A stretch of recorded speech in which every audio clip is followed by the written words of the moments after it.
Hello, how you doing? Hope we're doing well.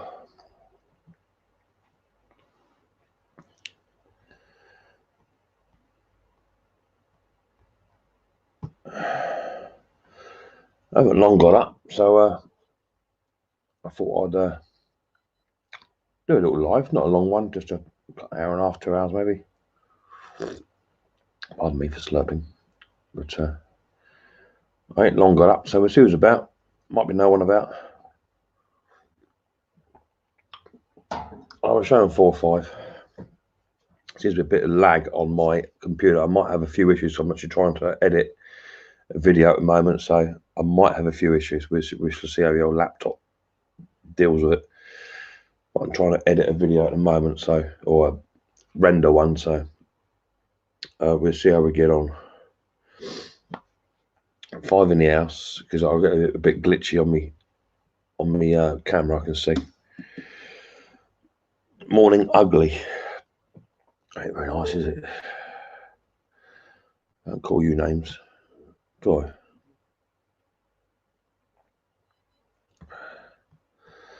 Let's put that up there so I'll see what's going on. Go on.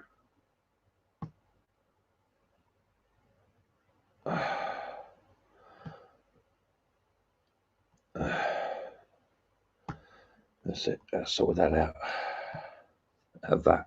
It's not. Hey, dude.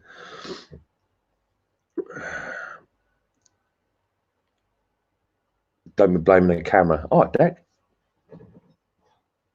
How you doing? I just woken up about half hour ago. I ain't very well. Some of you may know. I struggle with stuffing tonsillitis, and I popped a rib, as some of you may be aware. So I'm in a bit of pain with that at the moment. I must admit, the old rib does hurt a lot. I worked last night with it, so I didn't get a chance to rest it at all. Climbing up and down in the train or whatever, it was killing. So, but I managed to sleep. Let's see how we get on. Oh, what happened? Did Mojo get timed out? Did I time him out by accident? Well, that's what you're getting to call me ugly. Oh, here comes your mother-in-law. He's just turned up. How you doing? I was wondering where you bought your spark plugs and filters for your mowers in 10 packs. It's Amazon or eBay, mate. Oh, girl. Yeah. How you doing? Yeah, no, not much good, babe. Yeah, to be honest. Yeah, it hurts. You can't do anything about it. No, it hurts. Here's what it is, babe. Here's what it is. All right, baby. I'm up for a bit. I'm up for a minute.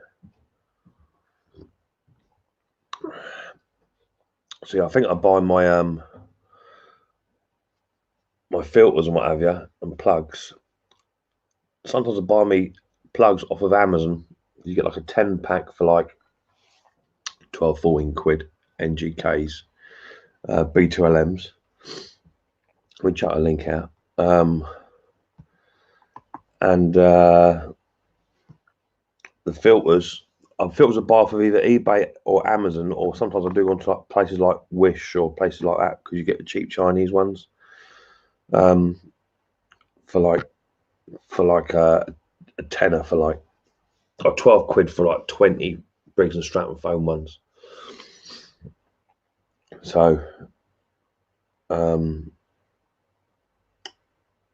how you doing, Deck? What are you up to? Are you at work, I take it, mate, are you? Yeah. Pardon me, over in Sunny Island. Hi, Jack, how are you? JJ, are you all right, buddy? Nice to see you. APJ, you all right? Hammy, you all right? What snobs? Grandad's Workshop. I've got to watch one of your videos, Grandad, or some. I'm behind on 2, I think, doing a computer table. I need to catch that up. I see it come out last night and I was working or driving home, one or the other.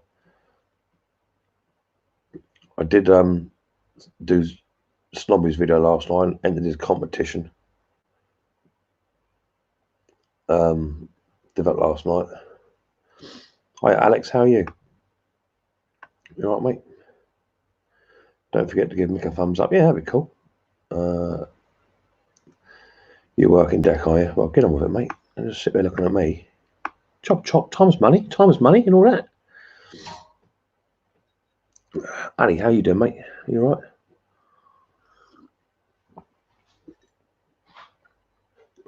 I'm not too bad, Alex. I'm not too bad. I'm not a whinger.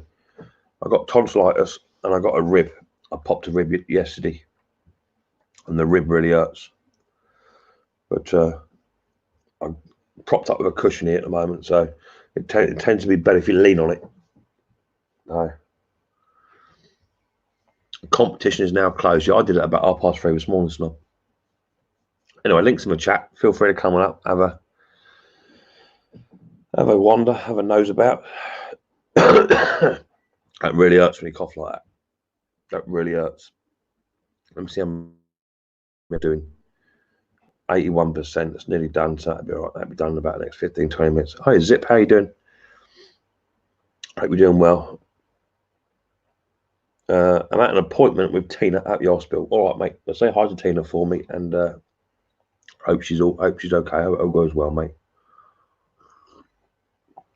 Oh. Keep slurping. That's what I keep saying. Keep sipping. I shouldn't bother Mick. I've won that. Oh, okay. You'll have a job, mate. You'll have a job. No problem, Mick. I'm in the middle of editing the next video. Yeah, same as me. That's what I'm doing. Well, I've edited mine. Unfortunately, I've just done the 4-cycle strimmer. I've been working on that. And to be fair, it's a lengthy old video, only because it gives me a bit of grief, as strimmers and trimmers do. Hi, Martin. How you doing? They do tend to give you a bit of jip. I've checked, and there are 4 winners. It needs to be double checked by my daughter. Okay. Ow. So, yeah, it's going to be about an hour long, that video. That's no joke. And that's with editing. I tried to edit it back, but I should have done it in 2 parts, I suppose. But it's an hour long. And that's just rendering right now. So I'm hoping that'll be up by tonight, if not Saturday. And we'll go from there. Hi, Doug Sweener. How are you doing, mate? Nice to see you. Hope you're doing well. 23 in the house on a midday chat. That's cool. They're not going to be on a long hour and a half. Maybe. I've got Riley Boy be home at about 3:45. Mrs. P will be home at 3:30. So we'll go from there. And then tomorrow, I need to get down in the shed tomorrow and get on to another video. I'm going to go for that mass port next. That's next on the old operating table.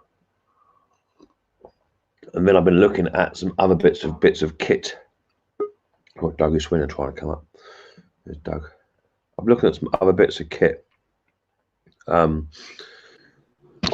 selling sites. And hi, Doug. Hey, man. How you doing? Sound like you're a little bit down. I'm in a bit of pain. Yeah, I'm struggling, mate. I'm in a bit of pain. Yeah. Hiya, Jason. From Patty's Performance. How you doing? Hey, Tim. I don't rider. Yeah, I've got tonsillitis, so I'm on tablets for that. How's your ribs? And then I popped this sodding rib. That really hurts. It's painful. And getting up on the train last night, of course, you're climbing up. You know, you're pulling all your body weight up to get up into the train because it's like, 12 feet high.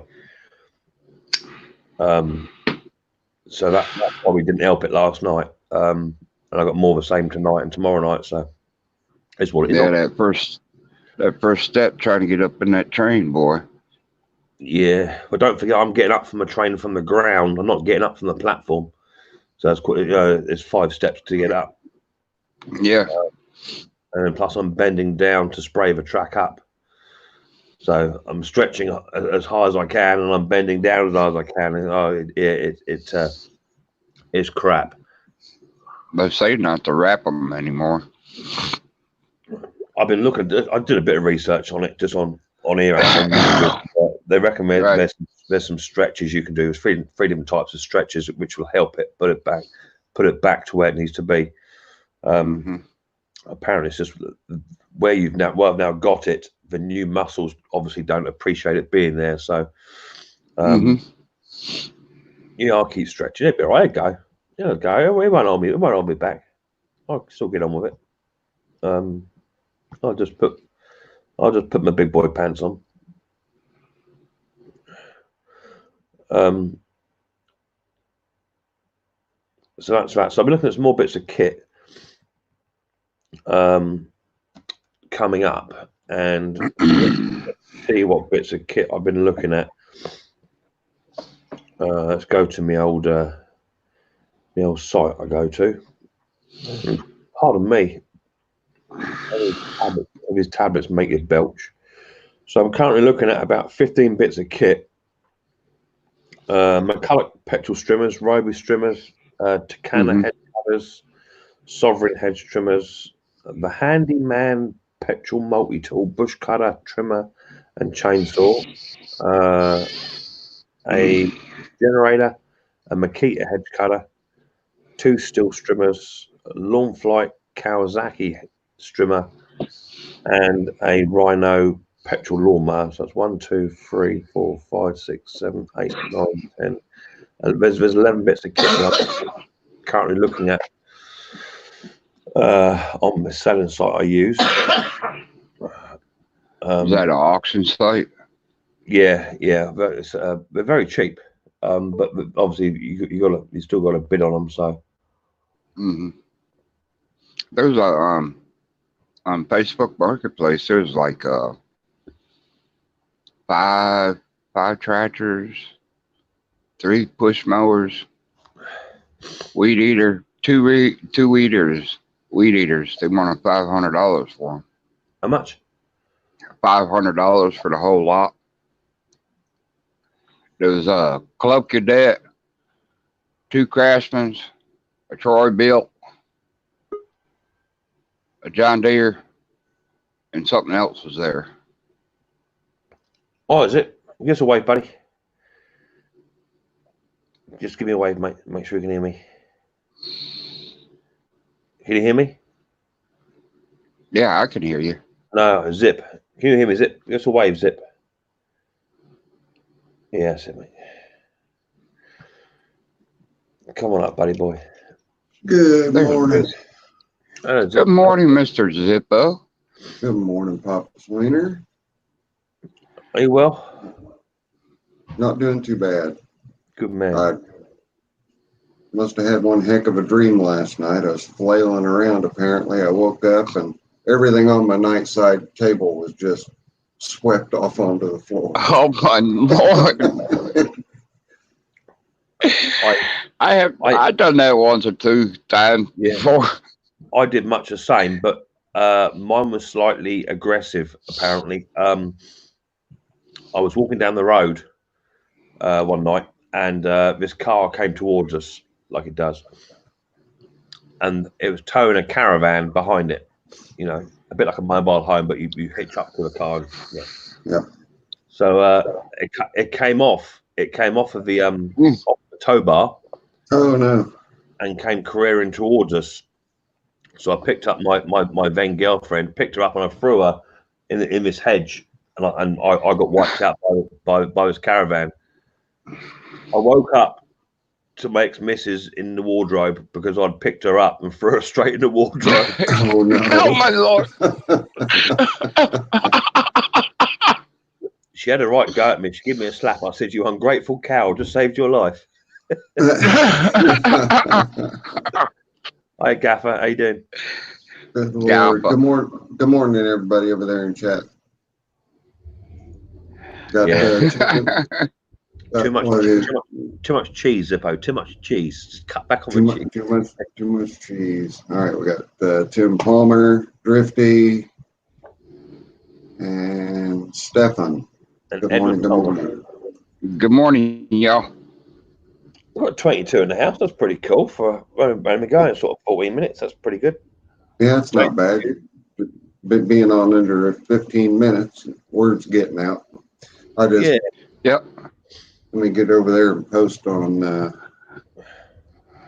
my channel that you're running live right now. So are you going to be picking up them lawn tractors and Doug? No. I'm just gonna do what I got to do out here on mine, you know. Yeah, I hear. Yeah. Well, I need to get some more stock in. I've got probably. Mama get upset. Well, you know what it's like. Hi, Jard. How you doing? If you can pick up a few items and flip them, you know, turn a pound, turn a dollar.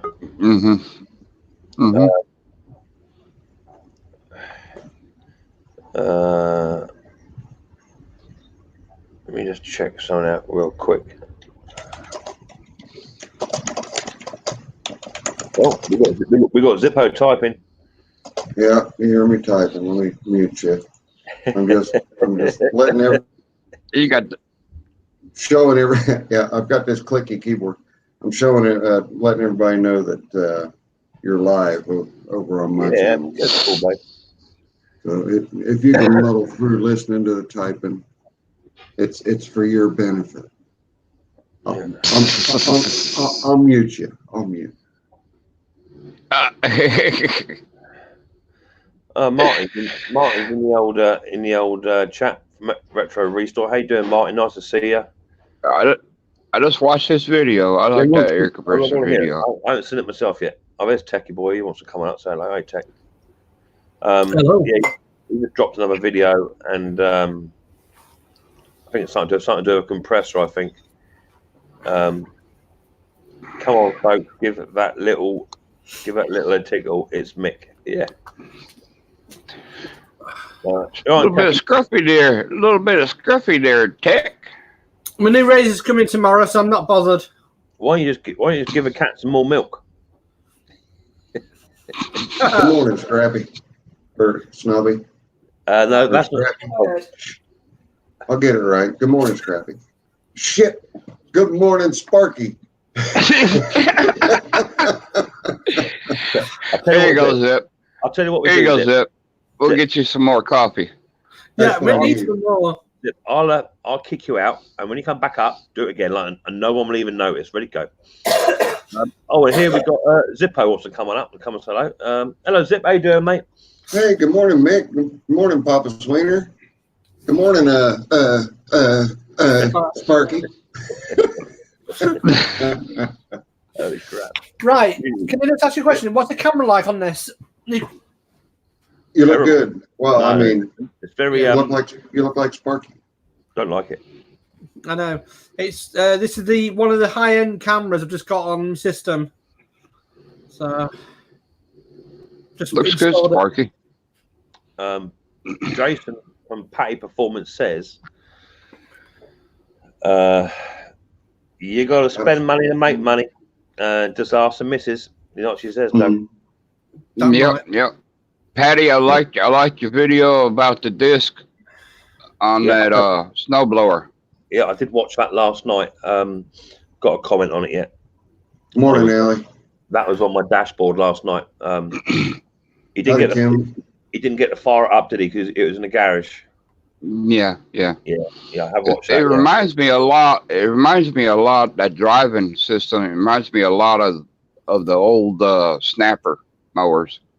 They use the disc drives too. Yeah, right. Yeah. Someone's got a phone call. Maybe Doug. So how are you, Zippo? Then how's everything going? Everything's going okay. Going all right. Countdown's on. I got 6 days before the shoulder surgery. So next time you guys see me on the live, this shoulder will be all strapped up and I'll be all high as a kite. So you guys should have some good fun with me at that point. I've been out since 6:20 this morning UK time into shopping and getting some more tech.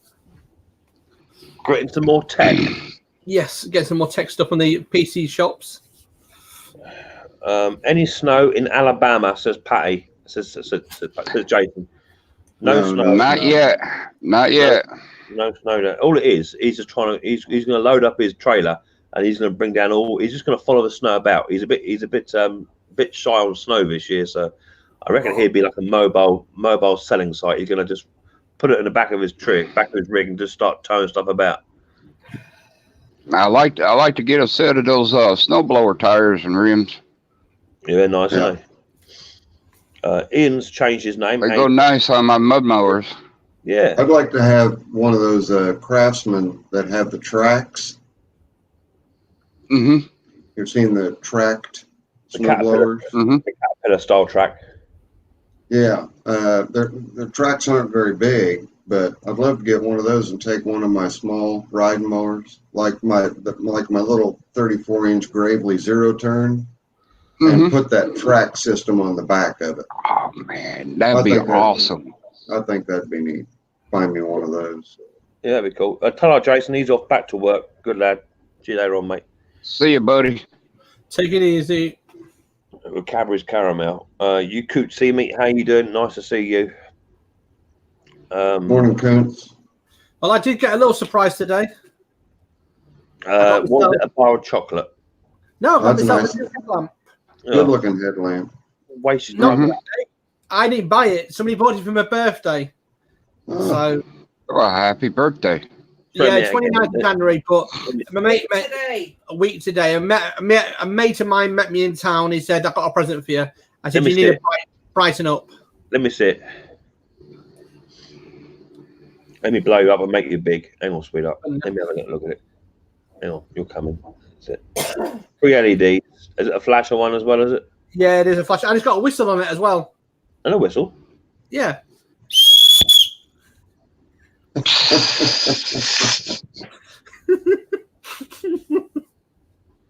Oh, we can't make Mick laugh. He'll pop another rib. No, I'm enough pain as it is. You'll be ejected from to the basement quicker than light. Meet with it at all. Afternoon, everybody. Yes, afternoon. Now, my question is when you have that thing on your head, how do you I know. Tell me about it. get up there to With it. I need a dog collar to get go up with there it. to blow the whistle? Get a straw or something. Yeah, tell me about it. But yeah, a friend of mine done that. I He forgot pulled the what funny some face in pieces. the best times, doesn't he? Pardon? Yeah, I need one around here. Blow your whistle. Mm. Oh, Well, I thought I got run over by a train last night. Swine. I was working on a bit of track where there's 4 lines together, and we were working on 2 lines, and the other 2 lines are open. mm-hmm. And this diesel loco, this old dirty smoker, come past us at about 90 mile an hour, and it's a real old British rail train. It was doing rail treatment, and he's got really dim headlights. I don't know how he even sees. And he come past, and he give it the beans as he come past us. My lord, my pants were full. It was a tipping pants that time. Oh, Lord. it really made. I was out with my brother, funnily enough. He was out on the same job as me, and it made us both jump. It's not very often we you get made jump like that, but yeah, he sneaked out of nowhere. Shouldn't he have sounded his horn They or did. something? He did. Oh yeah, he give it the beans. That's what made me jump. But he just come out the dark. Oh, yeah. They didn't let you know that there was a train coming by? It's on the other road, Doug. They're open, and it's Okay. only, from the closed lines to the running lines, it's only 10 feet distance away. So you're busy working away. Got your head down, you're yakking or what have you. Next thing, this train goes past you at 90. Yeah. It's, Good morning, Farmall. Good morning, Curb Appeal. Good morning, Farmall. Good morning, Dirt Rider. Dirty dirt. oh, there's a few in here. There's 31 in here. Good morning, Blind. Say again. Sign language. Good morning. Who's that for? Blind TV. That's Braille, not sign language. I'm not sure.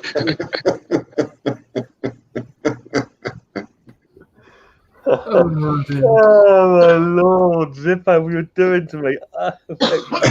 Well, I'm Sorry. gonna have to start the popcorn now. I'm gonna have to do it. I gotta go to the basement. I'm sorry, Mick. Bye, guys. I'll see you in a minute. I'm in timeout. I'm gonna start the you popcorn laugh, out. Chip. Sorry, Give us- but It's gone language. Gone language. Good life, man. You'll be talking to a deaf person next. Mhm. who said that? Hey, Zip. Here's Yes, one sir. for you. Yep. Right there, got me my Zippo Handy light. They stopped making these in the early 1980s.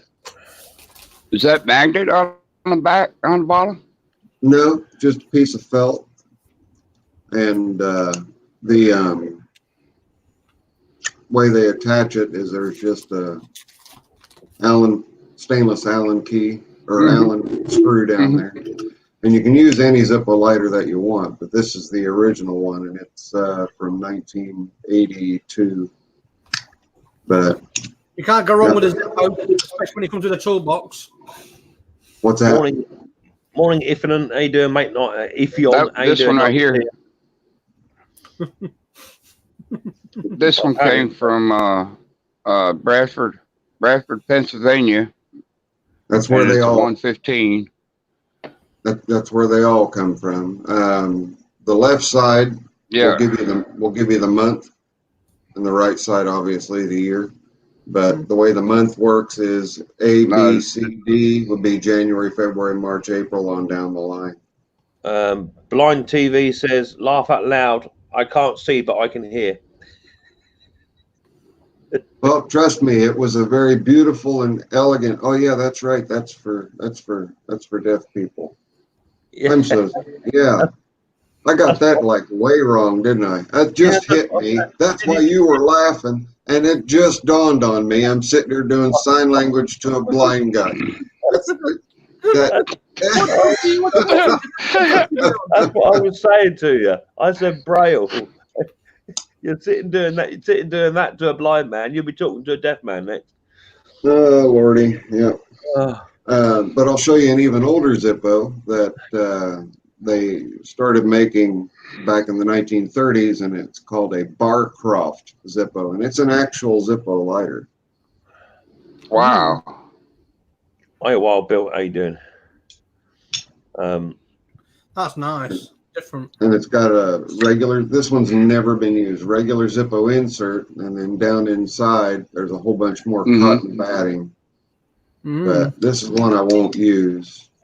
But pick that up at a garage sale. It's like a $350 lighter in the collector world. And Wow.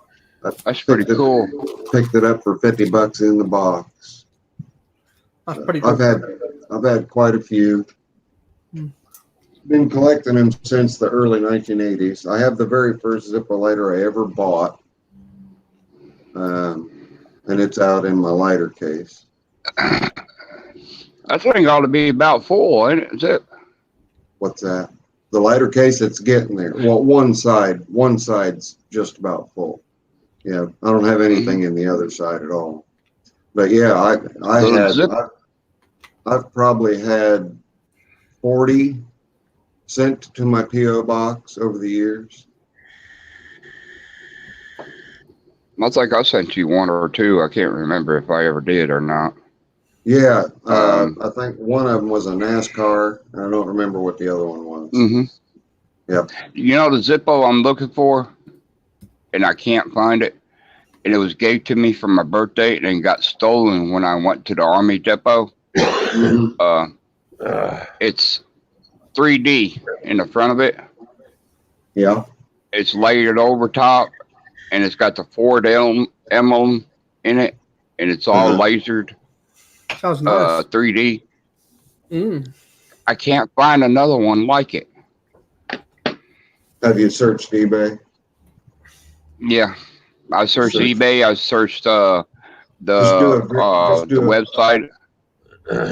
Just do a very general search and just type Ford Zippo. Just those two words. Yeah. A lot of times people don't know what they have and they don't describe things correctly, and that's where I find a lot of my lighters is they're just not described correctly. Also, if you Thanks, Custom Wheel. if you go onto just the internet and search it rather than onto eBay. I'm finding a lot of the time at the moment, if I'm looking for a particular product on eBay, if you go into eBay and type it in, you'll get a few. But if you go onto internet, onto Google, and type it in, you might find the exact product you want on eBay. It's just weird how the two don't talk to each other. Yeah. Right. Mm-hmm. Yeah. Really. Mm-hmm. I'm trying to find a camshaft for a Ryobi 4-cycle strimmer because I've got it running, but it ain't running right, and you'll see in the video what's up with it. Morning, Boneyard. And I can't find a camshaft for it at the moment. Is it a Tecumseh 4-cycle or a Briggs 4-cycle mini? No idea. No idea. Okay. No idea. Hi, Laura. Morning, Laura. That's what Mick was getting ready to say. I'm saving him the talk time. Yeah, you're helping me today. Yeah, I'll be nice today. I'll try to be. Except for sending sign language to a deaf guy. What's the weather like where you are, Zip? Huh? What's the weather like where you are? We're at about 20 degrees Fahrenheit, which is what, -3 or 4 Celsius, and no snow. So That's good. You green up there? are we green? No, not at all. Everything is browned out just in the last week. It's taken that long for everything to brown out. Yeah, the grass was green right up till this. In fact, my crazy neighbor straight across the way, Trudy, was out mowing. Huh. Out mowing? Mm-hmm. Yeah. Well, I mean, Yeah. I've been looking at the trees just in the garden, and they're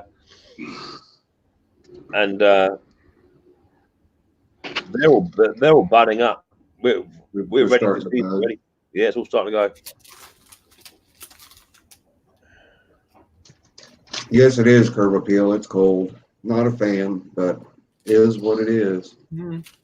Hey, Mick, Yeah. on your Facebook, On my did you Facebook. see what I sent you When did you send it? this morning? I would have been asleep. I'll have a little look, mate. What did you send me? What, Messenger or what was it? Yeah, through Messenger from Autobahn Dan. 26 degrees in New York, 58 degrees in the Highlands. No, the last message you sent me was actually Mike's video when he broke his leg. Okay, I must not have sent it to the right one. On Messenger. Uh-oh. You would have, me and Zippo would have loved this toolbox. Oh, You yeah, would've the toolbox you were went talking about hysterical. on your stream. Yeah. Curbs. Autobahn Dan, his whole toolbox is all section, his ratchets and everything. Beautiful. Beautiful. Snobby's a fan of organization too, so it's 3 against 1 today. Good morning, Pete. What do you mean 3 against 1? Where are you getting Snobby's organisation from? Sparky. Oh, Sparky. You said Snobby. They both start with an S. Mate, you are absolutely smashed. Have you been smoking the funny stuff? I have not had. I've not had. I'm going to get coffee. I'll be back. You need it. You need it. I am. My cup ran out to dry. I'm gonna go get coffee. I'll be right back. That'll wake me up a little bit. Put some coffee in it. Real quick, Boneyard. All you have to do is go to any of my recent videos, and down in the description is my PO box. Good morning, Dusty. But I'll be right Boneyard back. Garage. Morning, Dusty. I am gonna go get more coffee. But make me a cup whilst you're here. I need another coffee too. I've only had one. I'll do it. In fact, I'll make enough for all four of us. I'll be Right. right back. Yeah, please. I got to refill mine. Hiya, Pete. Hey, Dust. How you doing? Hi, Kine. How you doing? 26 in New York at the moment. APJ. I've got more comments coming in. There's a few of you in today. Quite nice. You smoking the wacky back, is it? Yeah, I know. He's off his nuts, isn't he? Drifty, what's up, Pete? Alan, how you doing? Let's put the link out again. There's 2 more spots. So this ain't going to be a long stream at all, but just thought I'd pop in and say hi, because I'm going to be struggling to do videos this week with my rib the way it is. I don't think I can pull a pull calls at the moment. I don't think that's going to happen. How did you do it? Sat here and I sneezed. I just sneezed. I think I was sort of leant over like this, just chilling, and I sneezed, and I just felt the 2 ribs go. It just went pop. And, yeah, it's really painful, and there's not a lot of things that tend to knock me back, but this is really pushing the limits. Yeah, I've walked into a door before now with the big massive handle on the side of it, and that cracked my rib. It's not cracked. It's not. It's just like popped out of place and moved. That's all it is. But it's just pinching against other bits of muscle. And the muscles are now in spasm. Mick, why was my cup channel tight? I've got no idea, Laura. Let me find out, hun. I've got no idea. I don't know. It's been up. Bear with me, Laura. Let me just our chat's just catching up now. Bear with me, sweetheart. I didn't see it get timed out. I'm on StreamYard, so I didn't see it on the other side. It's just catching up. My chat's just catching up. Bear with me. I'll see it.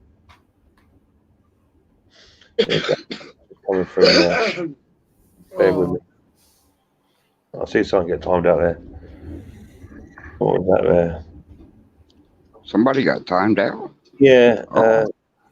It was deleted by Dirt Rider, and then deleted by Dirt Rider, and then timed out. I don't know. Dirt Rider did it. Mike, any idea why you timed that account out, buddy? It's brewing. Cheers, mate. Oh, you already been through one pot? I make 1 cup of coffee at a time. Okay. So that it's nice. I fresh grind it. It's dark Italian roast. When I pour it, it's kind of like pouring maple syrup. I've got to have stout. The truck driver special. Yes. Dirt Rider, you timed out an account then, mate. What was the reason for timing it out, buddy? Any idea? From what I understand, it was Laura's account, which is this one. She's got another account or something. It may have been Laura because it says grow stream on it. It could be that, sweetheart, because this isn't a grow stream, as you know. And doesn't your account say something about growing or something, or gaming grow or something? 2 seconds, guys. I'm sure that might be why, because it's not a grow stream. Maybe Mike thought you was a grow stream. We had the grow streams over here, sweetheart. That might have something to do with it. Morning, Stephen. Morning, Stephen. Good afternoon, Mick. How you doing, bud? I'm not too bad. I'm still waiting for my new glasses, which will arrive next week. I just phoned them up. I've got to go next Tuesday and pick up the new glasses. I'm getting a bit fed up with the sellotape. Can't read that well. Oh yeah, you weren't timed out on purpose, Laura. It was Dirt Rider done it. You were in Dirt Rider's pocket, if that makes any sense. And whilst you were in his pocket, obviously he was pushing your buttons. I'll leave it with you. And the only thing that's going to grow around here is grass. Yeah, well, it's growing here. Yeah, grass is growing here. Hiya, Crack Nest. How you doing, sweetheart? Nice to see you. Hello, everyone on panel. Right, and hello to Snobby out there. Go on, mate. Oh, sorry. No, you're okay. Go on, buddy.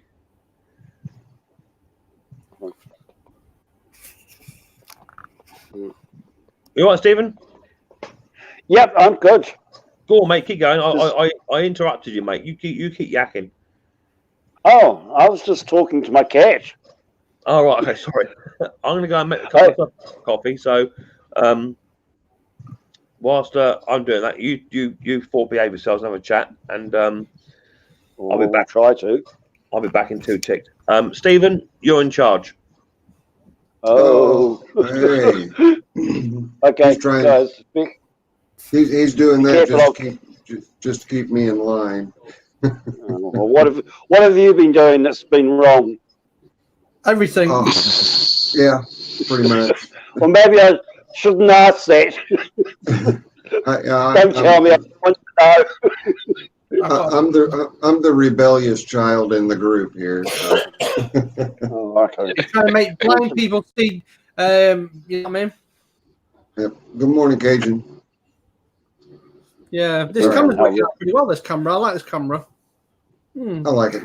Yeah, it looks good. Cost me just over a tenner in UK money. Oh. But to borrow it. The camera that I'm using is the one that's just stuck in my laptop right there. By borrowing it, basically, I give him we went for drinks, and he said, "Yeah, you got a camera there. You can have that one." Oh, all right.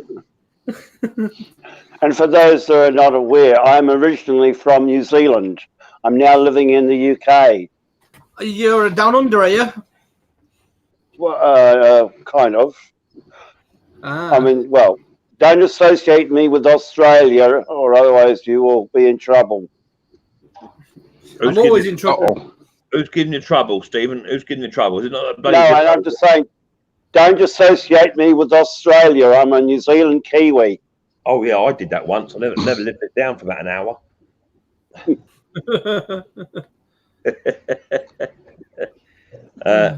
Hey, Cajun Coin Hunter, how you doing? Go-kart's gone fishing. How you doing, brother? Go-karts. How you doing? Well, I think you're right in all go-karts. I haven't got that one up yet. I'm so behind the videos. It's crazy. What's this? Hey? I'm using one of my favorite tools I don't know. because I've got Oh, a nose scratcher.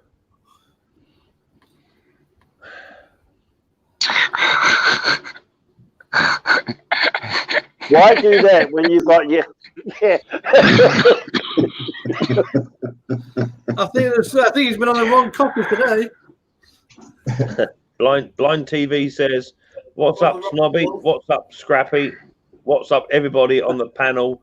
Hope you're doing good. Don't forget to use sign language for the blind guy." Hello, blind guy. How are you? Sign language. I can use sign language. I'm not that very good. I'm partly deaf, so. Well, they're poking fun at me because when he came into the chat, I said I'm sign languaging to you good morning, and it didn't dawn on me that he wasn't deaf, he was blind. You're not doing very well this morning, are you, buddy? No, I'm going down. You need a really strong coffee. Yep. No, to be fair, I think we need to go back further than that. He needs to go back into bed and get back out of bed again. That's what on the right side of the bed. Yeah. Let's see. Well, it depends on how I'm laying down. I can make it the right side of the bed if I'm on my belly. Jar says, well, we don't want to know which side you sleep on. Just go back to bed. Jar says, just quit smoking the wacky backy. Yeah. I roll my own, and every once in a while, the tobacco company that I use, they're down in it's actually Alabama. Is that right? Is where my tobacco comes from, and sometimes it has kind of a funny smell to it. So. Morning, what's the name of that tobacco? It's called Kentucky Select, but it's USA based, so they change locations depending on seasons. So right now it's Alabama tobacco. It'll go back to Tennessee tobacco and Kentucky tobacco. Depends on the season, huh? Depends on the season, yeah. But I make sure it's all locally sourced, and because I used to buy Tops brand, and it's actually tobacco from the Philippines. I'd much rather have USA made tobacco. Jason Hughes. I use says OHM. Jason Hughes says you got out the same side, the wrong side of your steering wheel. Yeah, yep. The only vehicles that have the steering wheel on the right side in this country are the mail trucks. That's right.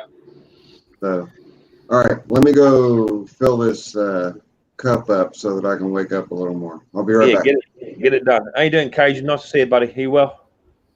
I'm good, Mick. How you doing, bud? I'm doing good, brother. I'm doing good. Yeah, I'm doing good.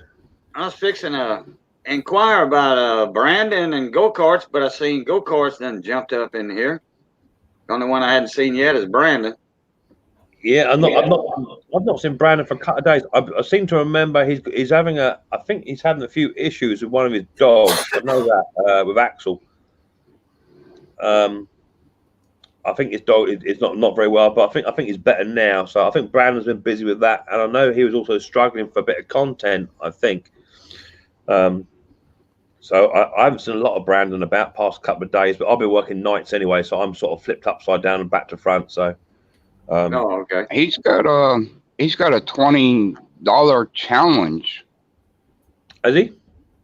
Yeah. For this Saturday's live stream, $20 challenge. You have to buy $20 worth of used tools. Okay. Either at a boot store or something, like you said, boot store, flea market, yeah, like that. Pawn shop. Yeah, pawn shop. Okay. See how much you could get for $20 at a pawn shop, flea market, or something like that. Oh, okay. And so it's just a challenge, just to pretty much to see what you can get for $20. Yep, and of course that's rules me out. I can't buy no tools, so. Well, it also rules me out because if I go to a flea market or car boot sale and try and buy some tools for $20, they're just going to look at me as I'm some kind of American weirdo going to use pound sterling. I'm going to get nothing, am I? That's one way to be a spanner. You wouldn't qualify because we can't compare the dollar to your dollar, though. Exactly. And the tool costs and stuff. So. Yeah, that's me out.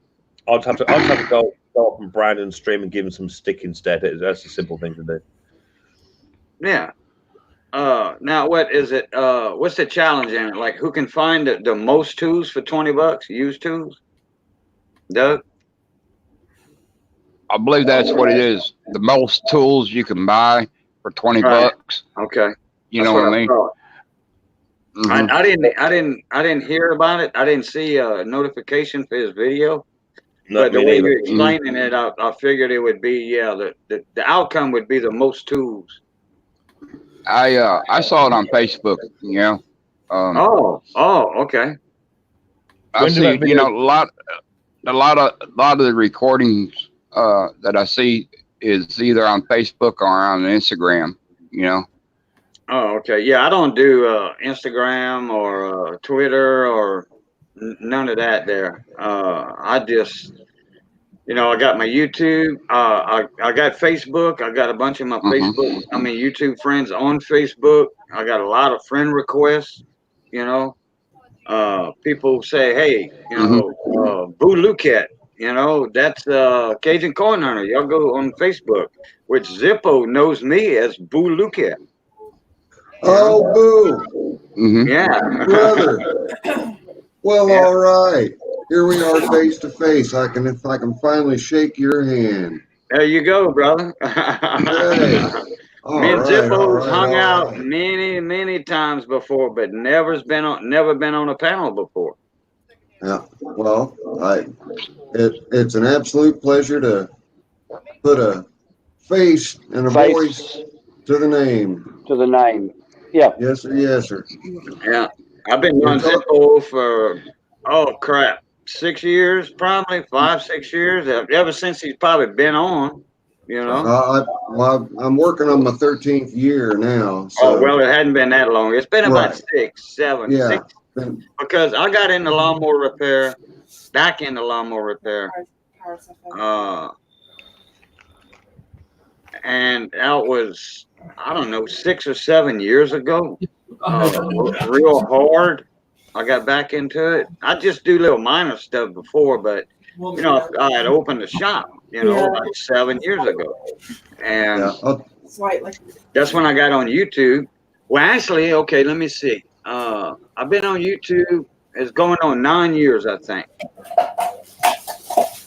On my other channel, on my Boo Lucat channel. And I was in the lawnmowers then, but not very hard. But about a year later, that's when I opened my shop up because there was one guy in town screwing everybody. Yep. Yeah.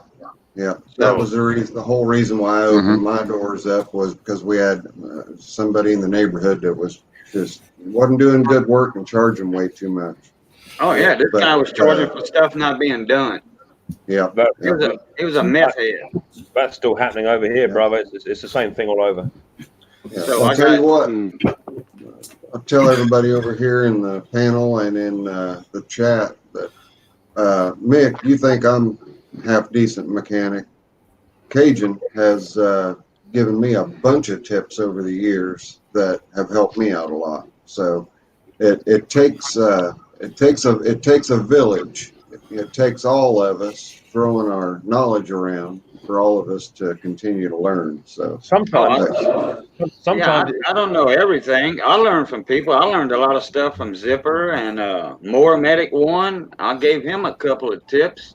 I learned a couple of things from him.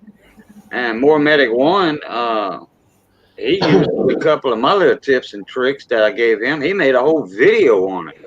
Sometimes it's about you already know, but sometimes you just need reminding to go back to basics, or need reminding to change your approach in how you're going to fix this thing. Because I think we get caught up. You know, you get different engines in, day out, and you're turning spanners, and you just you have a problem machine, and you forget just to go back to either what you was originally taught or what you originally learned, to go back to your three ingredients and how a machine is due to fire. And it's not until that happens, you'll be sat in your chair watching the TV, and all of a sudden you'll go, and you'll shoot down the door and do something, and it'll fire straight up. So, having other people in the community like this, that helps, because it just brings you back. Usually I have thoughts like that about 3 o'clock in the morning.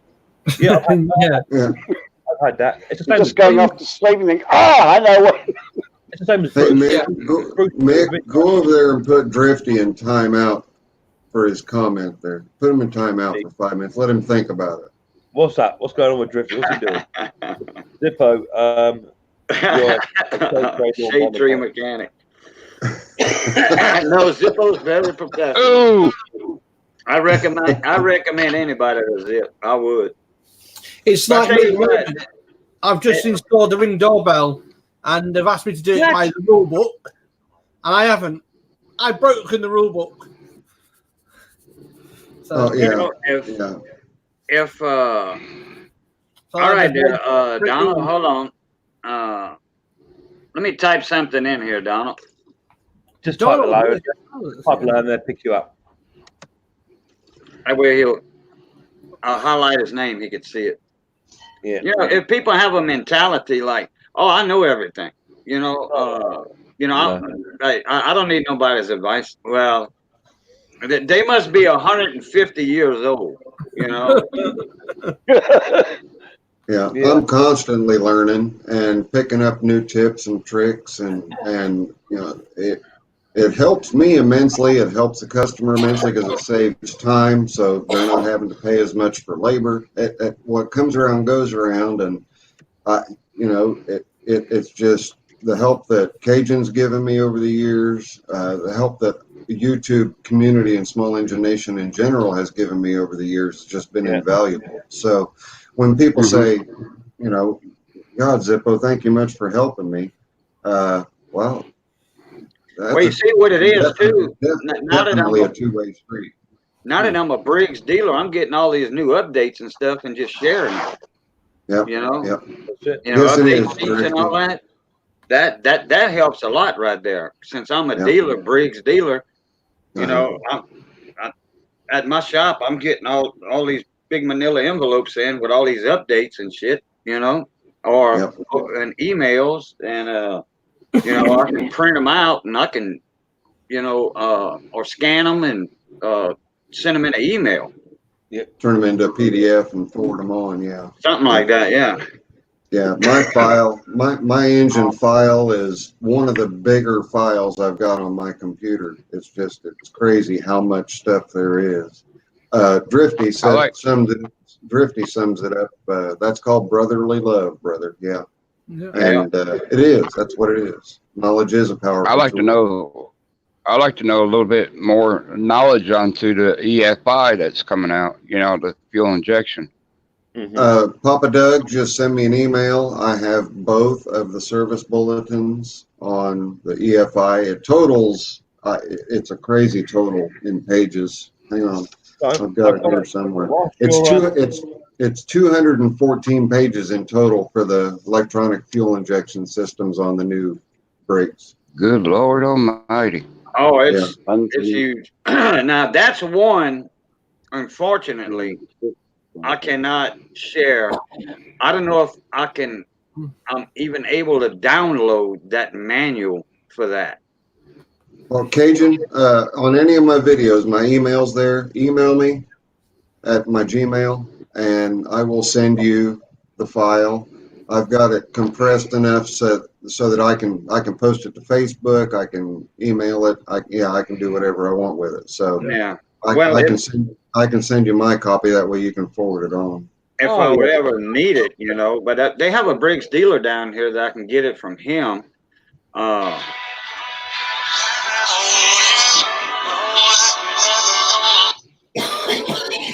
You got us all dancing over here. Blow, blow, Seminole wind. I thought so, telemarketer. So I've got an email. Let me just drop it down, Sparky. 2 seconds, mate. You're going down the basement. So I've got an email just come up from Curbs. Let me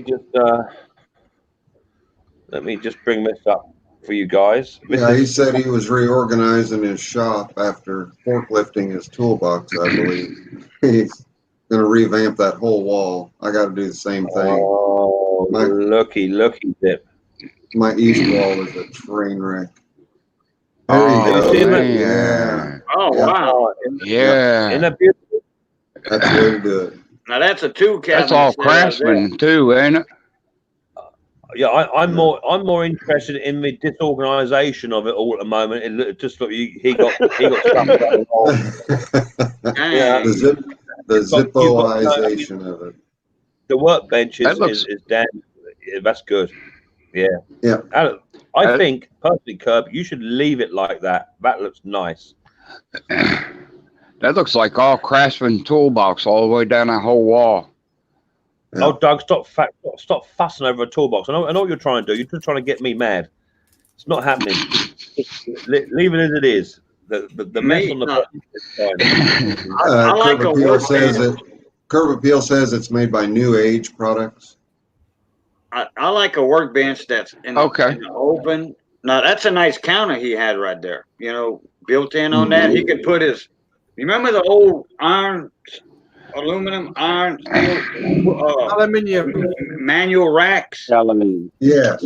That you had, like the old Briggs. I don't know if y'all remember when I was a Briggs dealer years and years ago, and they would send you these huge 3D ring binders. And they had the little snap thing on the back, and you just slipped it into that rack, you know, just like at a parts house.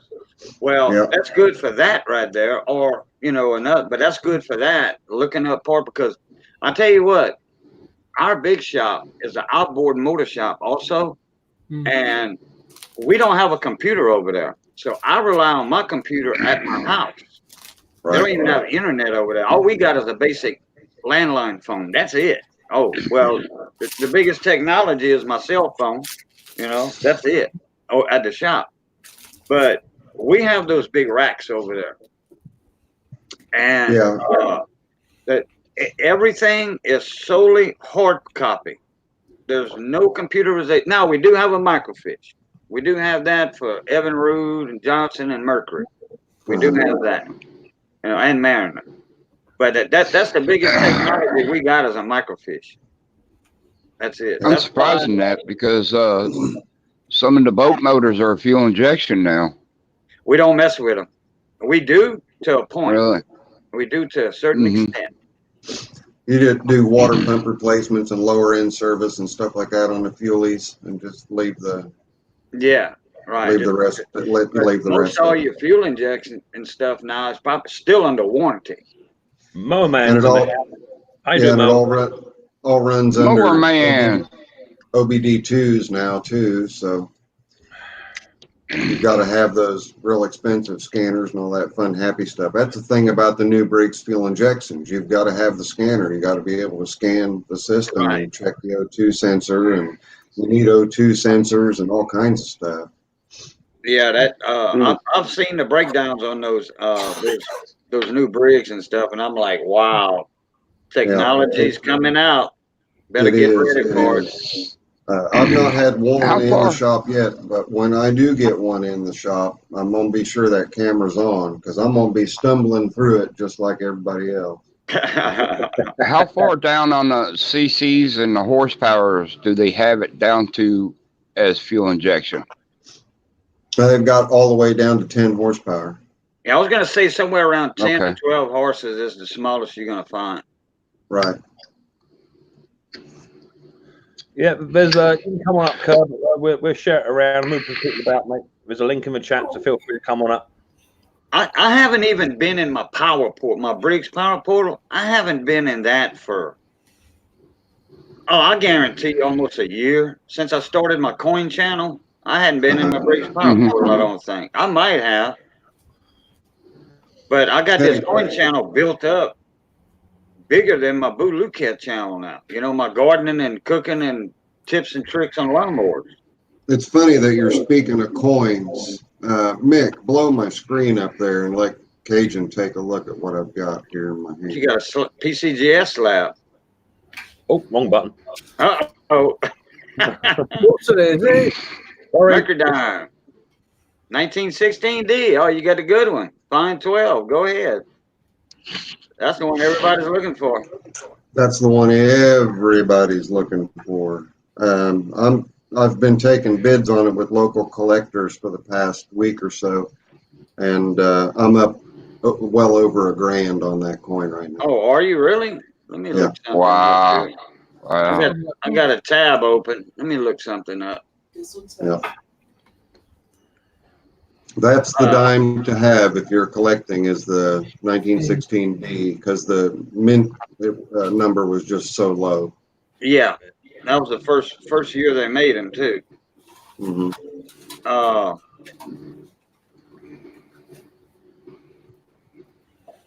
Well, I tell you what, gray sheets around 2,600, 2,500.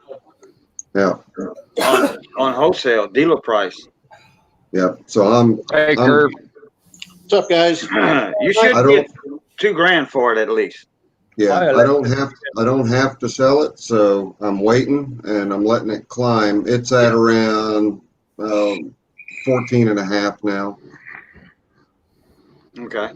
Another one I have in the Mercury Dime series too is the 42/41.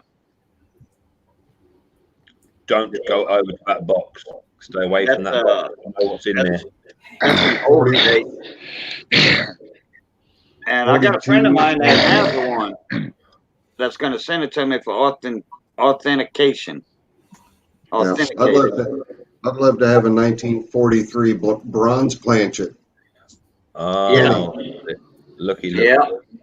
That's a penny Is worth. that 100 blade grand. sharpener? Yes, it is.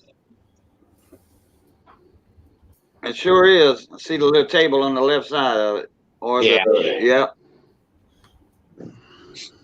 It's still everything out here for the most part. I mean, it's still a mess. I'm still trying to get everything organized. So It's lovely. Is what it is.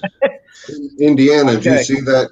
Did you see that gifted blade sharpener that was given to me on my video? I see no, that. I didn't. The only cabinet. Oops. Once I get everything done, I've only got one cabinet out of all of this that is Oh actually. no, dirty. No, can't have that in my house. Not having it. Not having it. It's too. Too neat. Too neat and That is tidy. the only cabinet that is actually organized. Everything else is still a mess. See, if I was in that cabinet, I'd be mixing stuff up straight away. I can't be having. I take that back because I do have my blade grinder right here.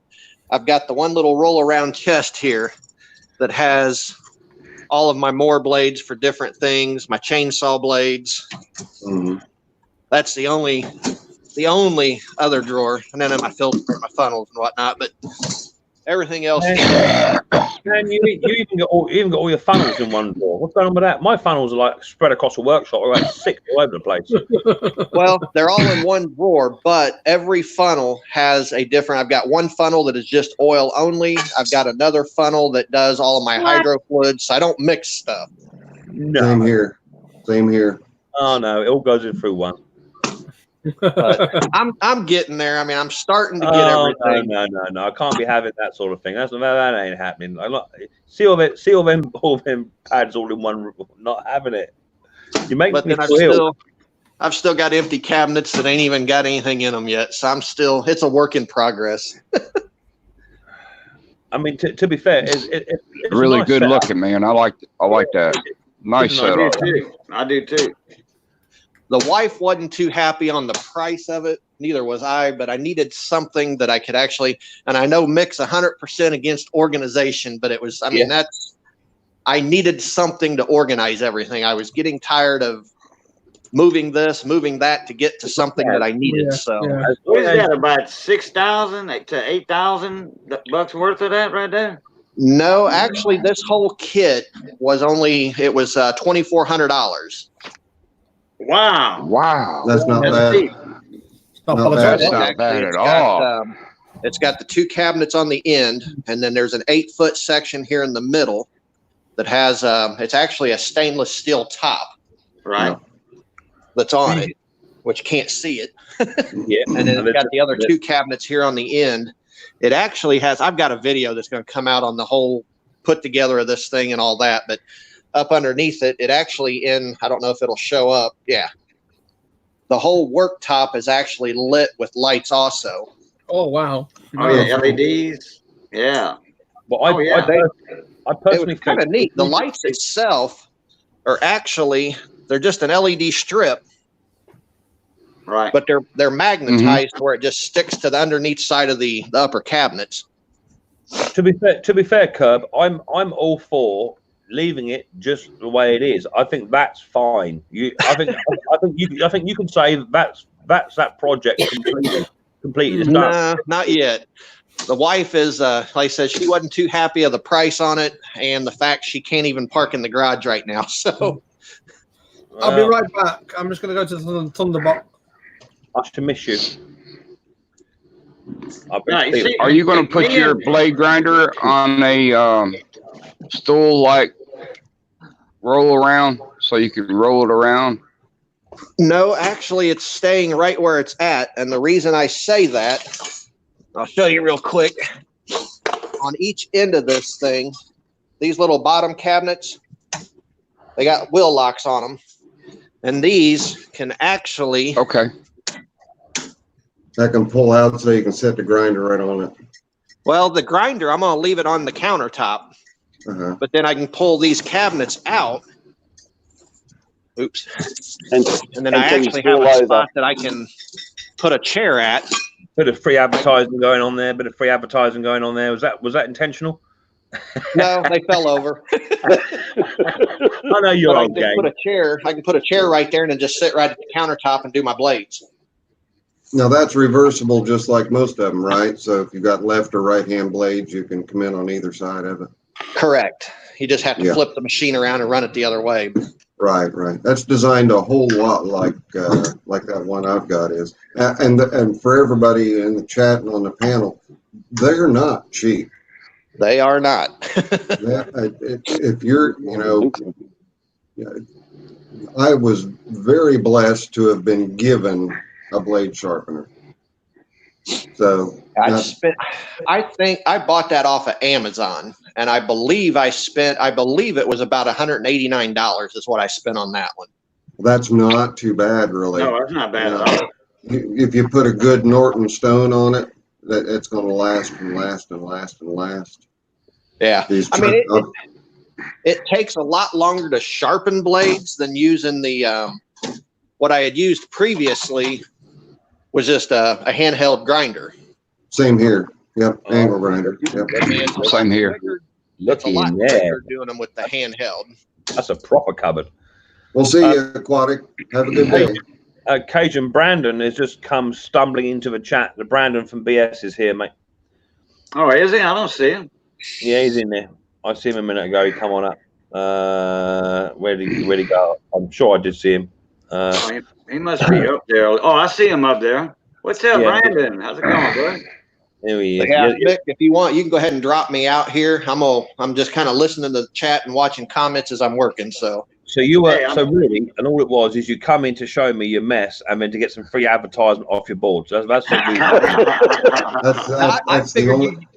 I figured you'd get a kick out of the mess out here right now, Mick. I as far as I'm concerned, you saying you want to do a video, that's done. You ain't going to do a video. You've just done it right now.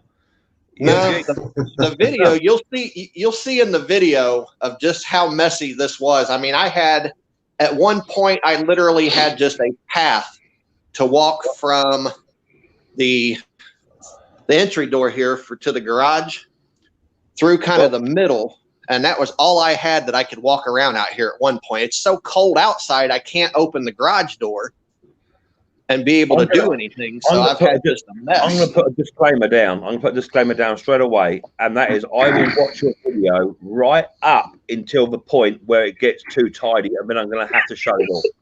Well, I'll let you know right now, the tidy part ain't going to happen until the very end of the video. It stays a mess up until then.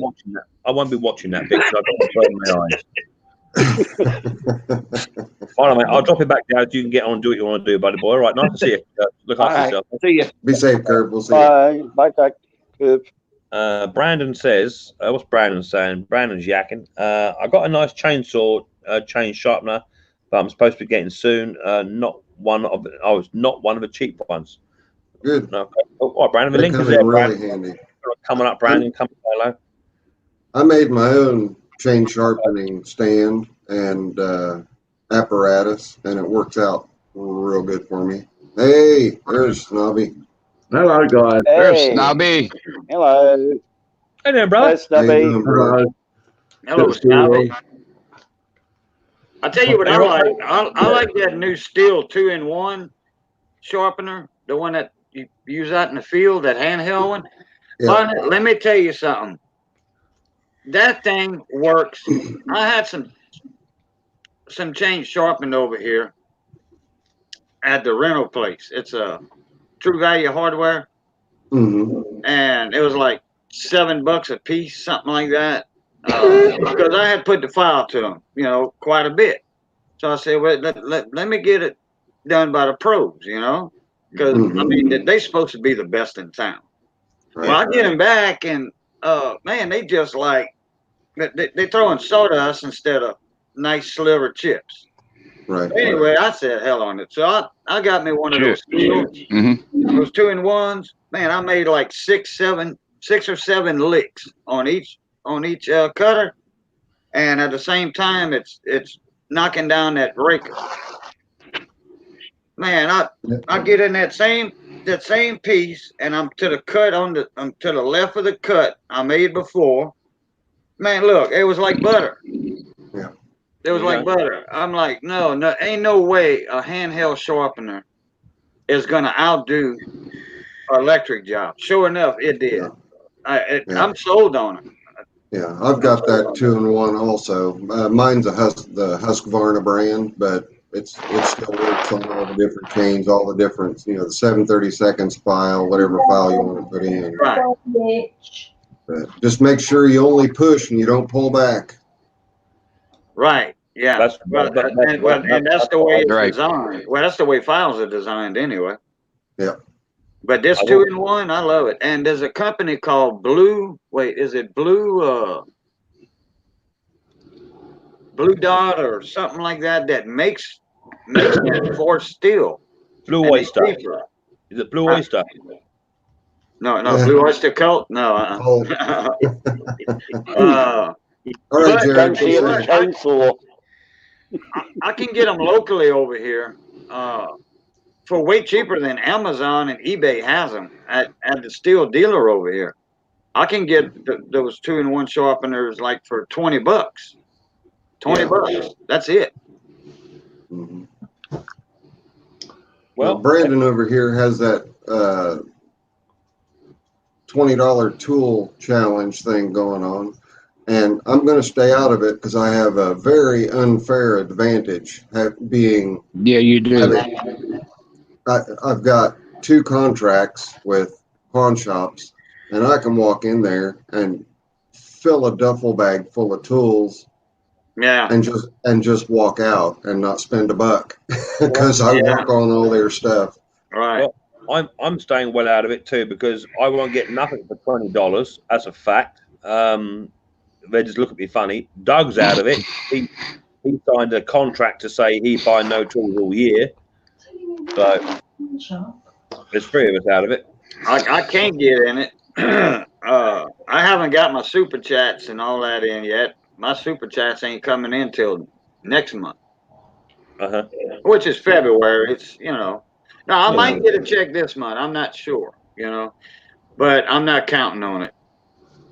What I can do, there is one pawn shop that I can go to. It's a franchise pawn shop, and to be legit, I can go in on that one and spend a true $20 and not get any special treatment from that one. So I may try that, Brandon, see what I can come home with. Yeah. Oh, well, he extended it till March. You said. Yeah. What about if you found any tools that didn't cost $20? I mean, I can go to the pawn shop here and get sockets for 20 cents a piece. I can get them 5 for $1. Craftsman. Yeah. At the pawn shop. This guy he said he had to do a video. You got to do a video on it. Send him an email with the post with the link to it. And you got to hashtag it. You got to hashtag it apparently. Mm-hmm. Yeah. Brandon, put the link to the video over there in the comments so that those of us in the well, Brandon, is it on YouTube? Is a video challenge on YouTube or it's on YouTube. Yes. Yeah. Well, I'm already friends with Brandon, so I can well, if he puts it up, I can just click on it and it'll open it in a new tab. I'll run the link. I'll find it. And that way I'll have it up there and I can watch it later on. I'll have it already open because I'll forget. Yeah, it's a really good challenge. And $20, people think, well, you can't get anything for $20. You absolutely can. Yes, you can. If you're careful, like the one pawn shop that I'm going to go to, they have bins. And this bin will have extension bars. This bin will have sockets. This bin will have spanners. This bin will have ratchets. And it'll say right on the front, 25 cents, 50 cents, 75 cents, a buck and a half. And you can really fill a shopping basket up pretty good. If you're careful. Shandog's asking, Snobby, did you get my email? I don't think I have. I got one off of someone else.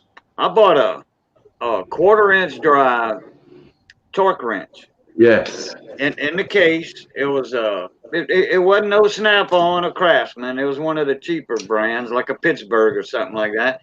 I think it was like $14 from that pawn shop. You know, it was cheap. Both of the torque wrenches I have got a 1/2 inch drive, 3/8 drive, 1 foot-pound, 1 inch-pound, and they're both Proto. So Proto's a pretty decent brand. Proto is there. Proto's good. But the funny thing was, the pawn shop thought that they were just the cheap Pittsburgh Harbor Freights. Oh, so I got one for $9.99. I got the other one for $7.99. Oh, wow. They just had a sale on at Harbor Freight for their torque wrenches too. Quarter-inch, 1/2 inch, and 3/8 drive too. Douglas, I bought Douglas, that new. What are you doing, Douglas? What are you doing looking at tools, brother? Yeah, you can't do that. I can look at them. I can look at them. He can window shop. He can stand there and just. Doug, we're only 22 days into the year. You're going to do yourself in, brother. I got a Proto 3-jaw puller and like a gear puller, and it's the 6-inch. I want to say that's the medium size one. It's not the little one. It's the medium size. It's not the huge one. It's the medium size. Now that was given to me, brand new. But at that time, I think they ran about $60, something like that, maybe a little more. At this place, it's called DNR. It's a specialty place that you can go to, and if they ain't got it, you don't need it. Yeah. So, hey, Doug, Zip. Yes. So Doug, what would you like to buy? Yes, sir. What would you actually like to buy? Oh, you're about to get teased. Be ready for it. I want a 72-inch upper and bottom flip top charger unit toolbox. Oh, you don't want a lot, do you? No. That's all he wants, and in between that, he can't even buy himself a 10mm spanner. Sorry, red. I mean, color. There's a 62 chrome Husky, Cobalt Stainless. toolbox with a bottom refrigerator in it for $1,000. Good Lord. Keep the beer cold. Yeah. That Rocky Mountain special spring water. In a clear mason jar. Oh, okay. Now that's a good brand too. Popcorn shut. But Zippo, I got a big problem. You got stitched up. What happened? I'm trying to get a 10-inch rear wheel off of my back end of an axle, and I tried everything to try to get that wheel off that axle. Rusted solid. Okay. Do you have another wheel that you can use in place of that wheel? Yeah. Do you have another wheel that you can replace that wheel with? Yes, sir. Okay. Cut it off. Okay. If it gets to the point where it just won't move, because more than likely it's a peerless transmission, and those aluminum casings, they don't take to being hammered on too well. Aluminium. No. Oh, so it's on a riding mower? Yeah. Have you used a cutting torch, like with a rosebud tip on it, and heated the hell out of it? Got it cherry red? No. Not melting now. But like with a rosebud torch. It's a tip. I mean, there's different tips. Now, I mean, I'm familiar with a cutting torch, very familiar with welding equipment and cutting tools. Right. So I could do it, but I would recommend a rosebud or something that's not going to quite cut the metal. Right. And get that sucker cherry red, almost where you could see it oozing, but not quite like that. Right. And then douse that sucker with a water hose. and do that twice, and I seen that, Donald. I Vinegar. guarantee you it's coming off. Yeah, heat her up. I If have you're doing- sprayed it. I sprayed it with BB blaster down through the keyway section, and just heat it. And I even took, you got the two holes in the rim. Took me some bolts with a quarter-inch piece of plate and try to draw it.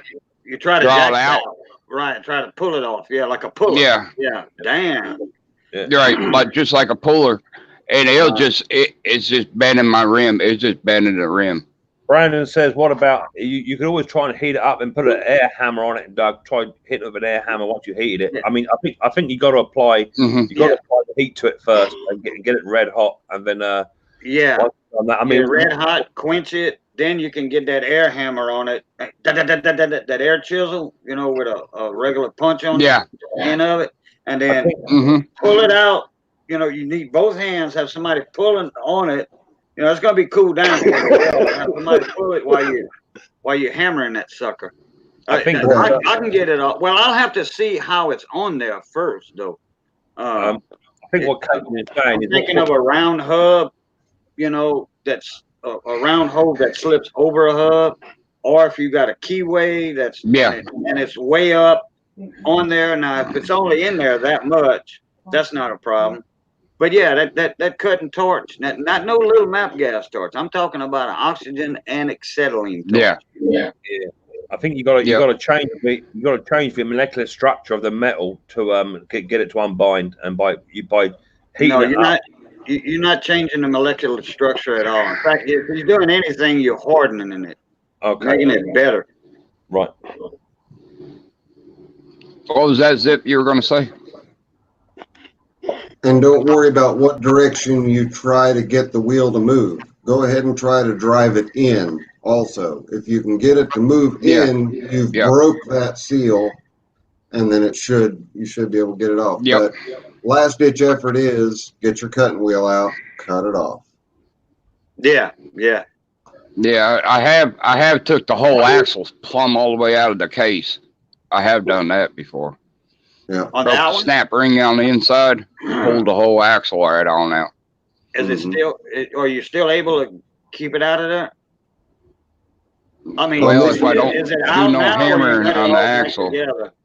You got it all back together now? No, or is it it's still out. I suppose it's still on the axle. And positioning, Yeah. really. It's a different one. It's a different one that he's talking about, Cajun. Okay. This one's still on the mower, still attached to the transmission. Oh, okay. Yeah, see, Pete even said that heat and quench. But you heat that sucker up cherry red and hit that water nozzle to it. I'm talking about, you have that hose there with a nozzle that you clamp like that, and you do that twice. So you want to get it hot enough, but not hot enough for the metal to start to sweat. Just got to be red hot, yeah. Well, no, you want it cherry red, but not enough for it to melt. And once you do that, and then you quench it, you actually dissolve. You turn in that rust to powder. You really breaking that rust down to nothing. Yeah.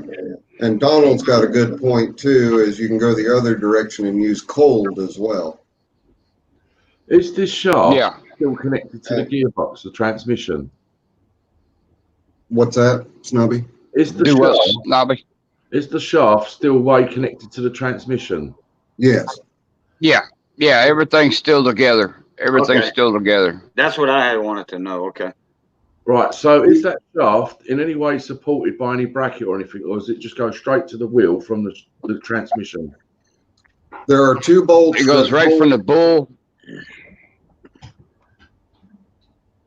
Go ahead, Zip. There's two bolts that hold the transmission case together out near the end of the axle that also holds the axle.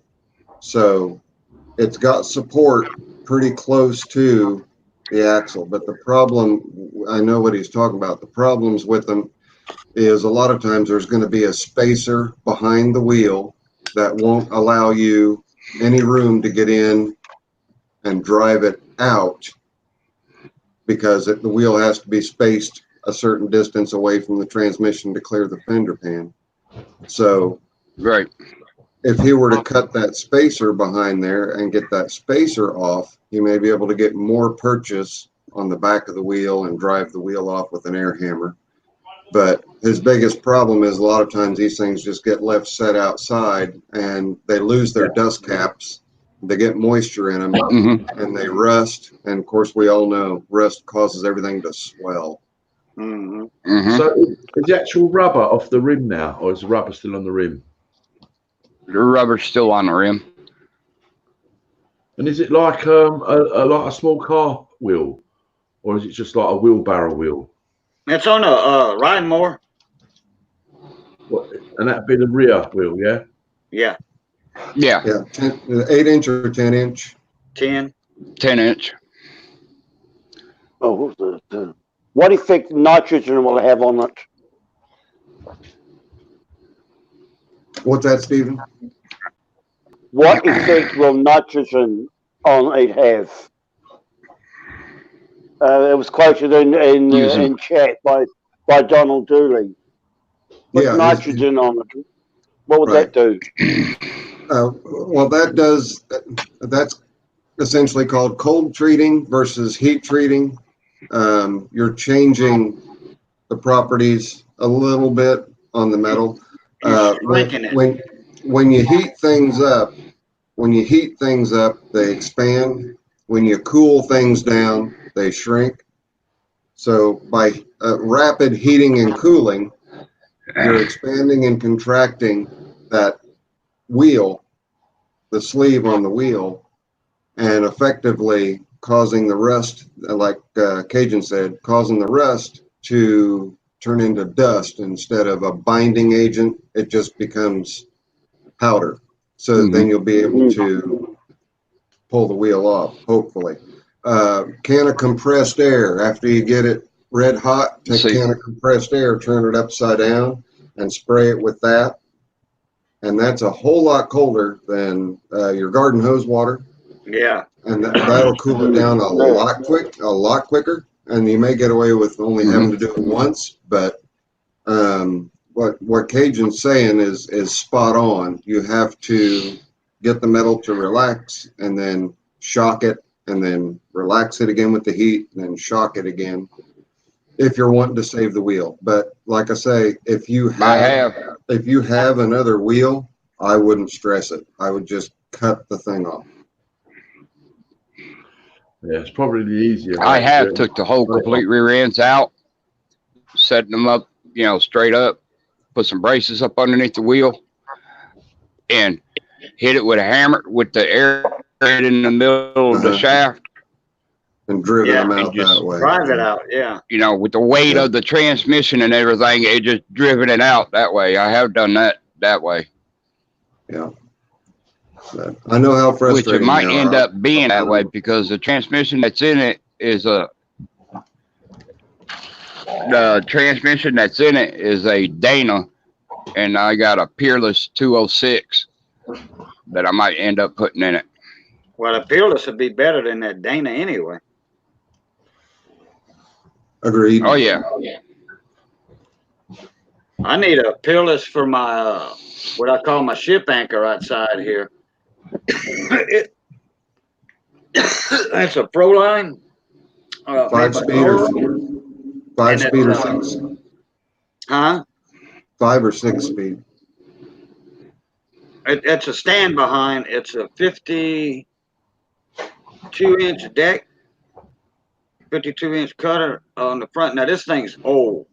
It's before the zero turns came out. This was not one of the actual first zero turns back in the day. So it was made for school grounds and commercial landscaping and all that. Does he use clutches instead of hydros? It's got the belt. Yeah, there's no hydros. It's got the belts on each side, and on each wheel on the back. It's got the Peerless transmission where it's going, and then you have the controls right up here on the handlebar. Okay, reverse, left and right, and that sucker will spin you on a dime, give you 9-cent change. But the guy that brought it to me, he beat so much on that pulley to get that pulley off of there, we had to end up cutting it off. He brought his tractor over here, like a 40-horse tractor on a 24-foot trailer, a gooseneck, and brought his tractor. We drove it around in my neighbor's backyard and picked that deal up. Man, this thing's a ship anchor. This is a commercial job. This ain't nothing made by AYP or American Yard Products or Husqvarna plant factory or nothing. This is a 3/8-inch solid steel welded deck on this thing. Anyway, we just cut it off, and instead of doing the quenching thing, we just cut it because the pulley was ruined. It was ruined anyway, and I had ordered new stuff from Toro Proline. So you're talking about the drive. You're talking about the drive pulley then. Yeah. Right. Yeah. Yeah. And then the needle bearings and all, the kit for that transmission is like $200. Wow. Really? Yeah. The transmission itself is like $400. Wow. And they're getting harder and harder to find. They can be found. What type? The owner, he beat on it so much. He just messed up the bottom end of the needle bearings and all, where that shaft goes in. That shaft moves at least 3/16 of an inch, and that's causing that belt to jump off. Yeah. Right. Every time you want to turn left or right. It's got a 15-horse V-twin Cowie on it. Can you bore the needle bearing seat and put a roller bearing in? I haven't even took the transmission off. He just told me, hey, keep it. Oh, okay. It's not worth me picking it up. Hell, I could probably get $300 or $400 easy for it.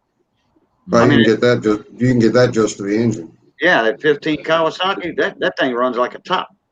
Yep. Well, after is it a Peerless 700 or is it a Peerless 206 or? It's not a 200 series. I think it's in the 700s or something. Well, it's not very big. Yeah, it would have to be little for it to be the little box transmission. Well, it's not really. It's round. Yeah, it's a little box transmission. It's about 5 inches to the left and right, about 6 inches tall.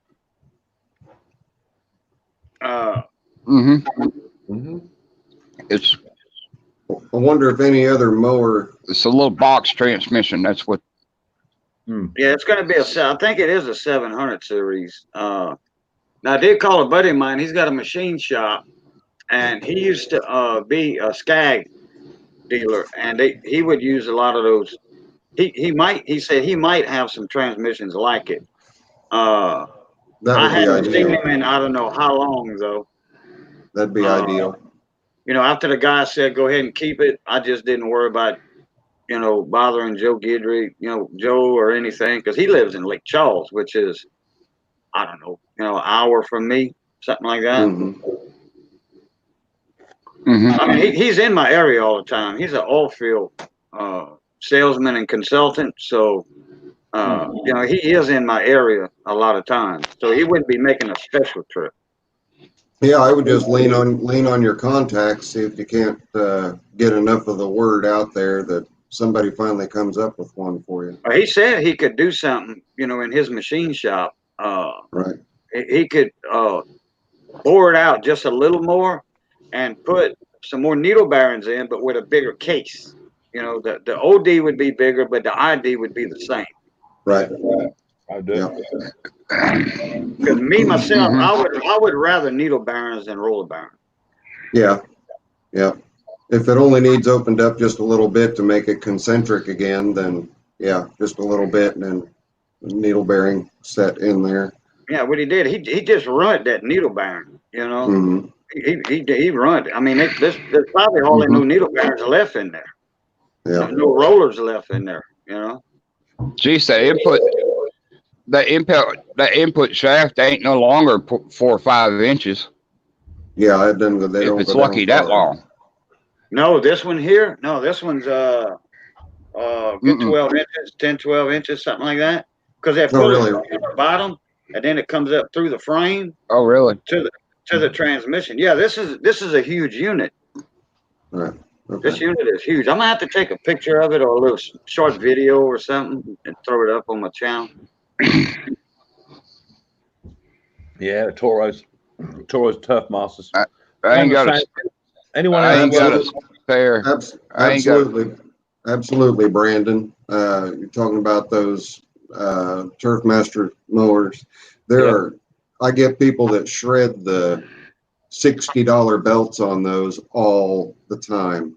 Yeah. And I tell them, you got to operate those things with kid gloves. You can't, you can't, you're going to strip the cogs off the belt and then crash your blades and then be in it for spindles and be in it for a new $60 belt. I've got one that comes in at least 3 times a year with a shredded belt from one of my pawn shop contracts. And I am constantly telling them, it is not a swamp machine. Do not push it through swamp grass. It is a finish mower. You took the words out of my mouth. These are ones that don't cut grass more than 5 inches tall. Yeah. These are ones with the camshaft belts, aren't they? The toothed camshaft belts. Yes. But you know, but for a Pro Series mower, there's certain design faults where they're not up to it. They're not up to it. Yeah, it's what Brandon says down here. The transmissions are weak, so if you're constantly trying to muscle it through things, you're going to damage the transmission. You're going to strip out the cogs on your belt and crash your blades, potentially damage your spindles. But you're constantly putting blades and belts on them, and they don't have a spring idler pulley. It is a fixed idler pulley that you push in and adjust. And you actually have to measure the deflection of the belt so that you don't get it too tight or too loose when you're setting those belt tensions. And I've had people bring them in who've tried to do it themselves and have crashed 2 or 3 belts. Like you crash 2 belts, that's $120. You crash 3 belts, you're at almost $200. So it's an expensive venture. That's not including the blade. If you smash the belts as well, if they try and fit the blades on incorrectly, they smash the blades at the same time. Right. Yeah, if they don't time one's got to be at 90 degrees, the other one they have to be opposed. One's this way and one's this way. If you put them any other way, if you clock them even just slightly off, you can get away with 1 notch on the belt, and that's your limit. 1 notch. Yeah. And I make a lot of money off those Toro Time Masters, but it's unnecessary money. And I keep telling them, if they can afford to do that and they've got plenty of money, what's stopping them from constantly doing it? It's not just that. It's not the easiest and quickest of fixes. That's the problem. To get the belts on is not a 3-minute job. It's not. But that's the issue. Is that a $60 belt might take you. It's a lot of money, actually. That's a problem. Well, surely though, this particular mower is a finesse. It's a finesse type mower, and it ain't like your average run-of-the-mill mower. It sounds to me like a very, very delicate, probably a very quality item. It is. It's made for cutting grass every week. It's made for cutting grass every week. Cutting once a week, and no waiting 2 months to cut your grass. No, it's not made. It's not a bush hog. It's a finishing mower, like K5 said right there, Donald. Yeah, a lot of people, it's like the greens on a golf course. Right. Yeah, like Donald Dooley said, it's like cutting the putting greens. Yeah. What a lot of people think they are, because they're dual blade, they think that they're just walk behind zero turns, and they're not. Yeah. Walk behind zero turns, you can push them through whatever you want to push them through and treat them like a bush hog. That's not what these are. These are, they're homeowner grade. They're not commercial. Why they ever put commercial on them is beyond me. But what happens is, it's the pawn shop, one of the pawn shops that I'm contracted with. I can tell the owner every time he brings it out to me, but it's not the owner that's damaging the mowers. It's his employees going out and mowing their properties and them not paying any attention. So you've got somebody who says, well, this isn't my mower. I don't care. And it's costing the company a lot of money.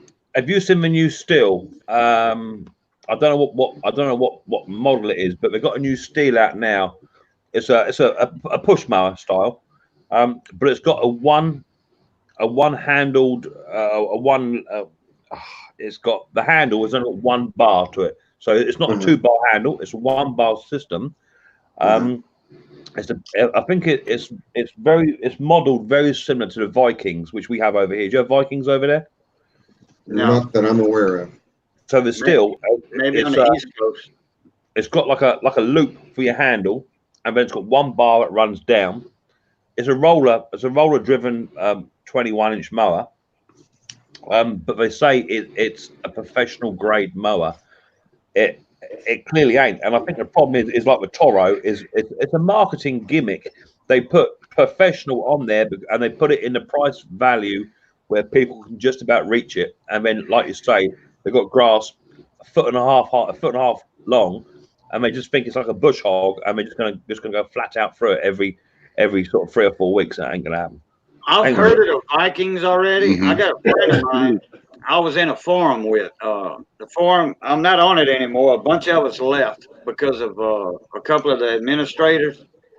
But we had a friend of ours on there. His name was Bert Mobile, and he's from Australia. Now, I don't know if he's from Perth or no, I think he's from the eastern coast in Australia. He's not from the western part like Perth. Anyway, he has what they call it. He owns a line run. A run. He's got his shop. It's unlocked 24 hours a day.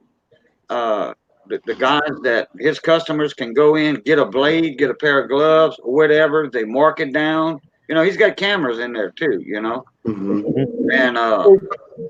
And then they pay like once a month. And then he does all their repair work. So anyway, he was naming out a bunch of, and there's some Australian guys on that forum, that go ask for advice.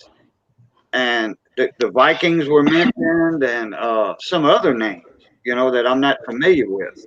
And then they have the Briggs and Stratton Australian version, the UK version, Briggs and Stratton engines, which we don't have here.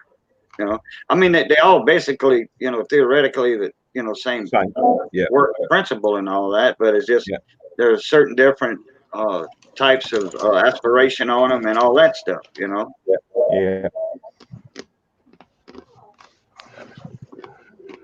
Like if I would show to just say somebody would get out of Briggs school right now, take a Briggs field course, pass one and get his tech license, and I'll show him some of these old 1960s and 70 Briggs and Stratton 3.5 horse lawnmowers I got with the camshaft sticking out with a chain sprocket on it. He would be lost. He would be lost. Like, what was this for? Yep, they're absolutely lost. Or a tiller where the camshaft comes out with the pulley and an extra belt on it. Well, what's that for? Well, you got to be able to go in reverse. That's reverse. Yeah, that's the same thing as this. These little engines were for self-propelled Ponzi clips or gravelly push mowers, but it was self-propelled, and these were all either magnesium or aluminum frames. They were built to last. They had a good 3.5 horse Briggs on them. They had points in them, and they had the old automatic choke carburetors. The carburetor built in on the tank, and I have 2 or 3 of them in my shop that I want to restore just to make them look brand spanking new. Yeah, Mick does a lot of that. And these are top pool. I have a lot of what? Top Okay, pool. yeah. Yeah, you don't see that anymore. I have a lot of what? If you're needing a top pull, I have a new old stock top pull. Do you? Just, okay. Just the starter. Just Okay. the starter. Right. Zip, did you say I have a lot of that? Was that my name or someone else's name? No, it was you. You do a lot of what Cajun's talking about doing, which is taking the older mowers and sprucing them up and Yeah, putting them back in. I've just done a haterette, which you won't have over there, which is a bit like a bush hog, but it's only like a 19-inch bush hog style mower with a three and a half quantum on the top, old style Briggs. Old style Briggs, yeah. Which is about, I think it's about 1973, something like that is the actual mower. And do you know what? That would give, if you could chuck a drive system on it, that would give that Toro Turf Master a run for its money all day long, all day long, because it's designed to cut grass. It's exactly what its purpose. Because it's got the four 4-inch independent blades on a centrifugal disc. Yeah, Cajun. I don't know if you've seen that or not. Hold on one second. Yep. Still trying to work out what that song is. Oh, that's oh God, what's his name? John Anderson. What's that now? Seminole Winds. Oh, that the song, the ringtone. Song that Cajun has on his phone. Oh, that's John Anderson. The singer. That's you mean that's John Anderson. Seminole Wind. John Anderson. That's my favorite song. Country song. This guy. I was thinking of the guy from Yes. There's the no, not that John Anderson. No, not that one. there's a mower there, Cajun. But that's the one I got in. Oh, okay. Wow. And then it now looks like that. Oh, it looks immaculate. Oh yeah, that's a magnesium frame on there. Well, it's aluminium. I think it's aluminium. Okay. I think it's solid aluminium. Zippo said it's a magnesium frame. I think it's aluminium. The best way to check the difference between an aluminum deck and a magnesium deck is take a file, get some file shavings just on a bottom edge, get a little pile of file shavings, and burn it. Set a torch to it. If it lights and burns itself, it's magnesium. If it doesn't light, then it's aluminum. But magnesium is flammable and produces its own oxygen. Now I'll tell you what, it depends on how much magnesium you have.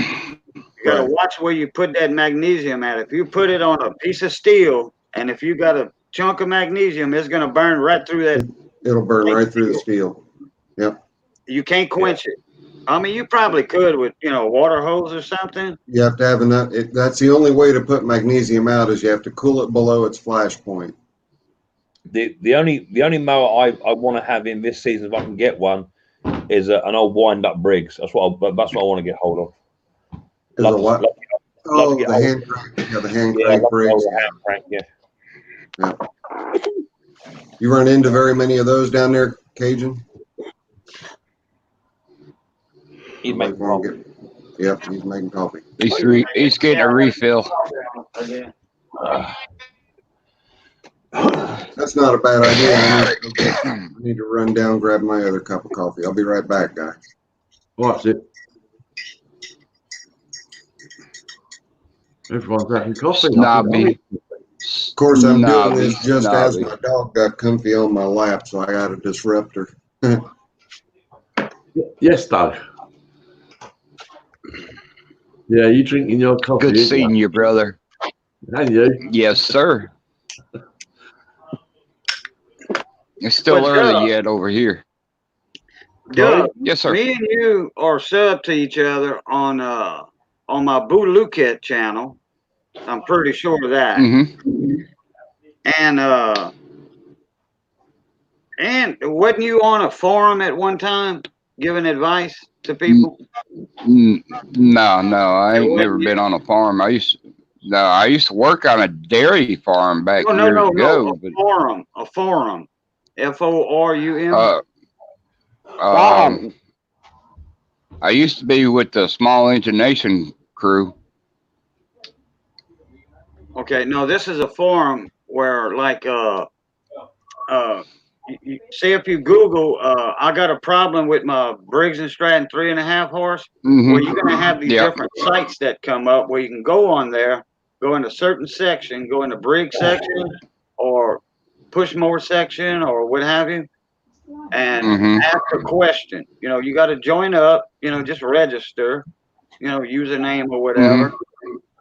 And well, sometimes you do, sometimes you don't. Yeah, sometimes you do to leave a comment. Yeah, or you can just go in there and read. You know, read up on other people's stuff. And I was on a forum on Lawn World for, oh God, I forget how many years. It was me and I met a bunch of other guys on there, and I don't know how many people that of mail parts to, sold parts, ship parts, just gave them advice. The next day they come back, man, my mower's running like brand new. Thank you very much. You know. Yeah. I tried to get hooked up with the ATLF, all-terrain lawn tractor for them. I tried to get hooked up with that. I haven't figured it out how to join it yet. It's kind of complicated. To be fair, Doug, it's taken you about 9.5 months to figure StreamYard out. So, yeah, that's true. You know what I mean, bro? So you said you used to be with Small Engine Nation? Yes, sir. Why'd you get out? I mean, you just like don't go to the. I mean, all it is a name. He was he was kicked out of a group, weren't you, Doug? Oh, yeah. I see. Okay. He was kicked out of a group because it's associated with other people that other people didn't get on with, and it's politics. Oh, I know all them guys. I just never made a video and say, hey, I'm Cajun Coin Hunter. I'm Small Engine Nation. You know, like everybody else does. You know. Phone's ringing. I'm waiting on a phone call myself in about 15 minutes. You can't be me. Like I said, I was associated myself to other people that the board didn't like. Oh dear. You know, and it's the same thing what we like to do. Small engines, motorcycles, dirt bikes, you know, and they didn't like them, so they boot me out. Oh, well. That's to me, that seems a bit silly, really. I know a bunch of them that's on there because they also coin collectors also, you know, like Brandon. I met him on TLT's channel. TLT Coin Hunter, which he goes by TLT now, but they don't live that far from each other over in Texas. Right. So that's where I met Brandon at about a year ago. Yeah, I put my heart and soul into it, you know, and I got done that way, and it really put me into an emotional setback, and everything. But it's okay. I'm a tough boy. I'm a big old boy. I can handle it. Which part of the States are you from? I'm from Talladega, Alabama. The South. Dixie. Yes. Yes, sir. He's from Ricky Bobby country. Yeah, Ricky Bobby. Oh, boy, that movie done us wrong. I didn't like that movie one single bit, man. That movie done us wrong. It's a comedy. There's some of it that's cheesy. And me, I'm from Southwest Louisiana. Hence the name Cajun. Where you at, Cajun? I'm down near Crawley, Louisiana, Southwest Louisiana, almost on the Gulf. Yeah, he's one of them bilinguals. Speaks that Cajun French and English. Speak French, English. Yep. I'll go on to you. No, that's old Justin Wilson. He was a Northern Cajun. That was a fake accent he had. Have you seen that comment from Jeff? Who Have you was done it? that one? Have you seen that comment from Jeff? Jeff Hi, Bowman? I'm replacing all the gaskets. How y'all? Okay, now Briggs. I have Yeah, an answer Jeff, for that. that happens often. I have an answer for that. That's for your in-play on your crankshaft. Yeah. When you put, He says, for some reason, my gasket kit came with 4 sump gaskets. Is that an error on them sending too many, or should I be using them for one of the same reason? it depends on your crankshaft in-play. When you put your sump back on, okay, now this is after you do an overhaul job. Yeah.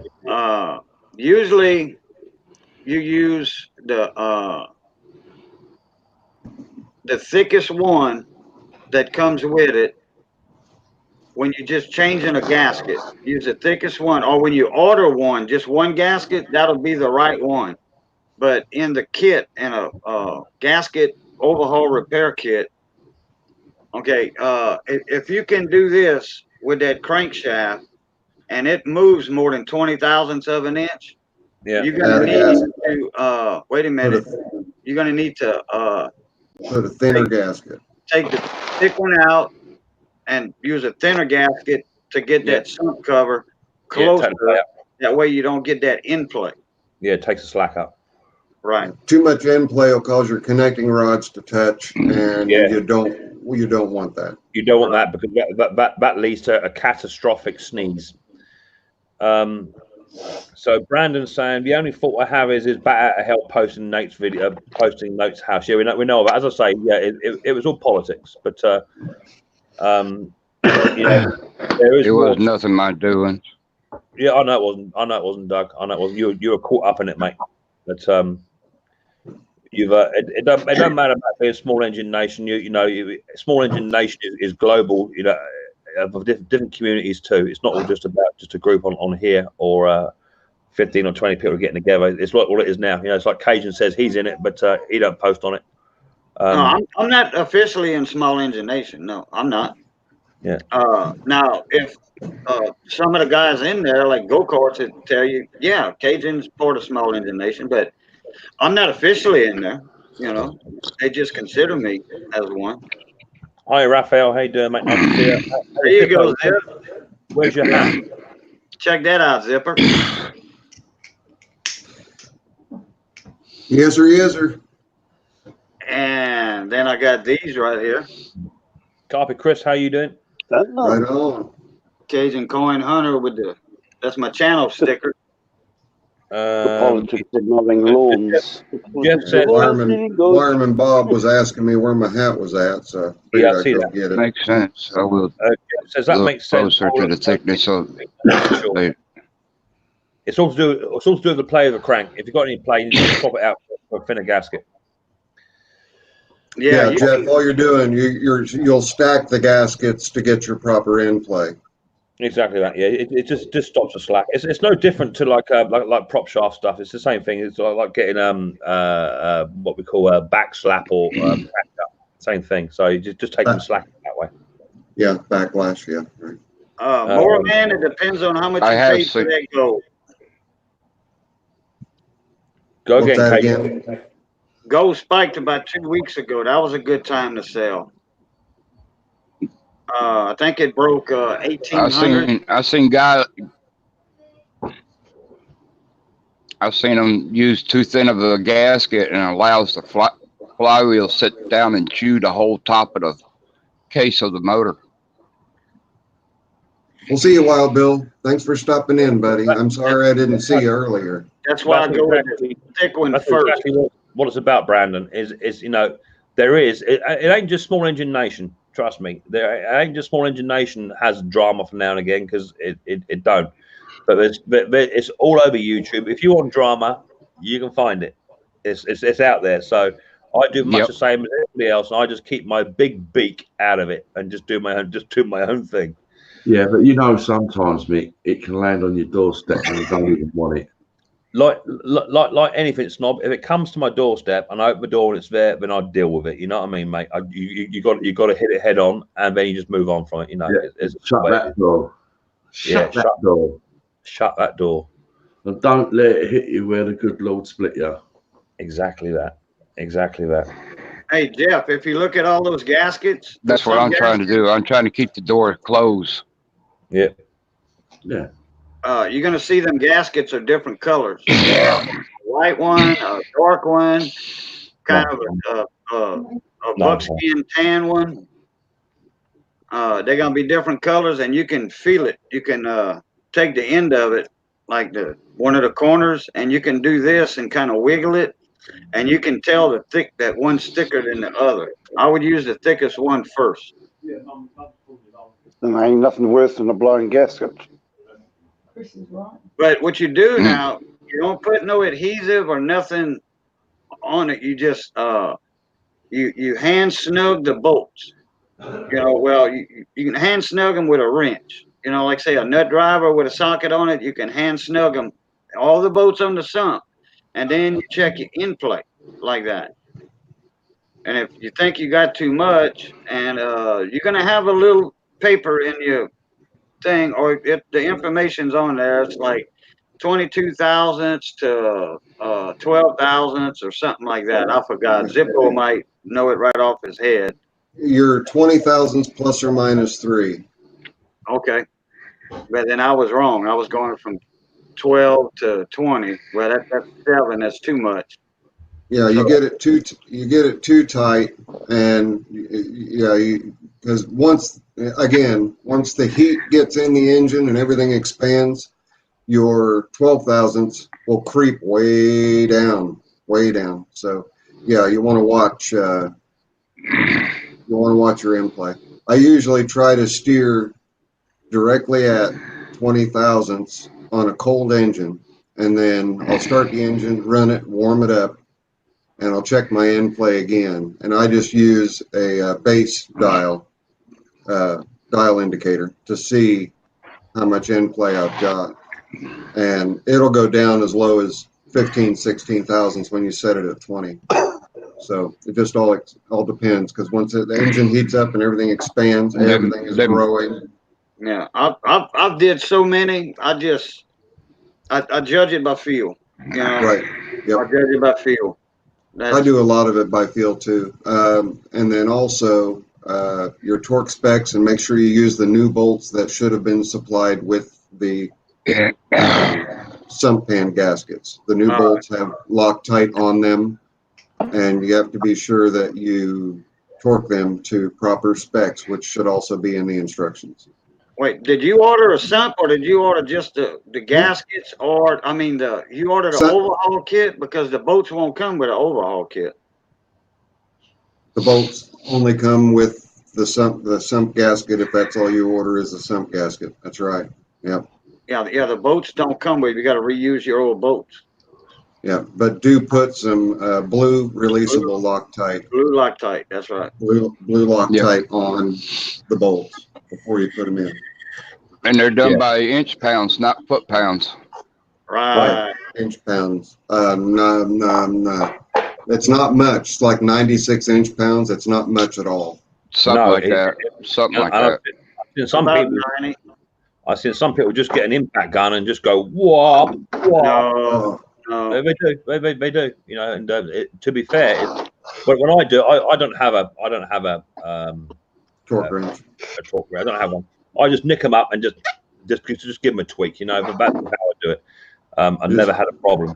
So you just go around and say click. Yeah, click. I can normally feel it in my wrist. When my wrist clicks, it's normally about tight enough. Yeah, when your wrist clicks. You know. He ordered the whole kit, no bolts. I did add the blue Loctite to the bolts. Yeah, that's it. Good deal, Jeff. He just ordered a kit for about $20 or so. It depends on what model engine he's got. If he's got a 11 series, a 12 series, or what? I've got kits in stock. Yeah. I know most of my Intech sump gaskets come with the bolts. My Vanguards, I typically have to order the bolts separate with my Vanguards. I don't know why.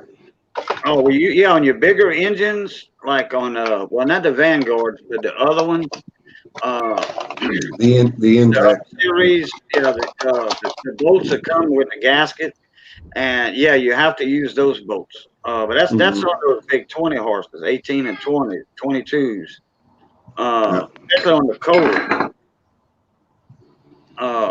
But he's talking about a little 5-horse push lawnmower, engine, something like that. Probably a little, 12 or 14 series. Yeah. Okay, Jeff. Yeah, being an Intech, something else you need to be really, really careful of. If you've not yet, go look at my video. Go look at my video comparison on Intechs versus Vanguards, and I show in that comparison video where you have to pay particular attention. What causes the head gaskets to blow, and also causes valve guides to drift out of the head, is the fins are not kept clean. They'll build up with junk. When they build up with junk, it causes the heads to overheat, and then you're going to slip. You're going to slip your valve guide. You're going to crash your valve train, and you're going to blow head gaskets. So yeah, and make sure that you pull that. Make sure that you pull that blower housing off at once a year and clean those. Clean the fins. Clean them real good. But that's very common in lots of mowers I see, Doug. Even just your 3.5 Classic, and to be fair, they handle very well with being clogged up. But obviously they're not revving as high as the bigger engines and ride-on stuff. But just to put an air compressor in over the fins, just to keep the stuff cool, does an amazing job. If you don't do it, you're going to head towards problems with head gaskets and stuff, valves coming out of seats and stuff. Yeah, the overhead valve stuff is a little more sensitive. Well, not a little more; it's a lot more. The overhead valve engines are a lot more sensitive to junk buildup on the heads. Yeah. Hammy Hunter says, I'm back. I just picked up an 18-inch TDL 484 TR Mountfield local. It was a freebie with no drive working, but all good and tidy. Apart from that, seems to run well. Just got to have a fiddle with the drive tomorrow. Yeah, good luck with that. Hope the drive is okay and it's not the gearbox is smashed. Yeah, sounds good, Hammy. And Jeff, you're welcome. Zippo. A new gearbox for them is like 35 quid. 17 horse Briggs and Stratton overhead valve. Can you use the steel valves for both intake and exhaust? You're talking about push rods. Yes, you can. Mm-hmm. Push rods. Push rods, yeah. Yeah, the push rods. Yeah. If you only have one of each, the aluminum goes on the intake side, goes on the cold side. Mm-hmm. Yeah.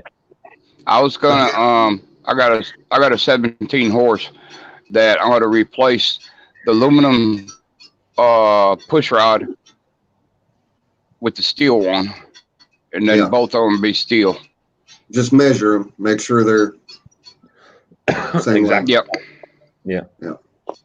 And while you're in that engine, look at your valve guides, make sure it doesn't look like either one of them have started to push out. Yeah. I'll take a punch and right on the corner of it, punch the aluminum. Peen them in, yeah. Back around the seat. Yeah, peen them in. Yeah. Winnie the Poulon, my 22 horse Intech that I rebuilt the head on instead of putting a new head on. But I did the triple whammy. I welded, I peened, and I high temp Loctited. It's been 3 years, not had a speck of problems with that valve guide moving back out again. So I won't do that with anybody. I'll only do that with my own stuff. Anybody else, you're either going to get a good known used head, or you're going to get. You're welcome, Jeff. Very, very much. You're only going to get a new head or a known good used head. You will never have me replace a head or repair a head for you. Yeah. And let me ask you this: on a modifying side, okay? can you take a 14 horse head off and put a 17 horse on?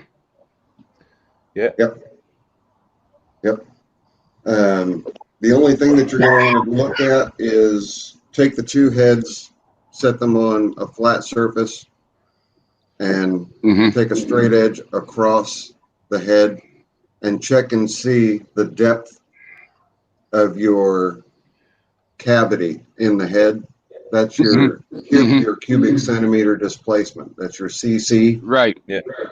You want to look at that. If it looks like it's like the 17 horses got twice as much of an air gap, I would steer clear of it because you're going to wind up running really low compression. Yeah. Yeah. I just had a discussion with somebody it's like about taking that. a smaller chamber head and put it on a bigger block motor. You're going to get more compression. Yeah, bite like hell. Or shaving a head or milling a head down. Yeah. Yeah. Live from new improved shed. We'll see you, Hammy.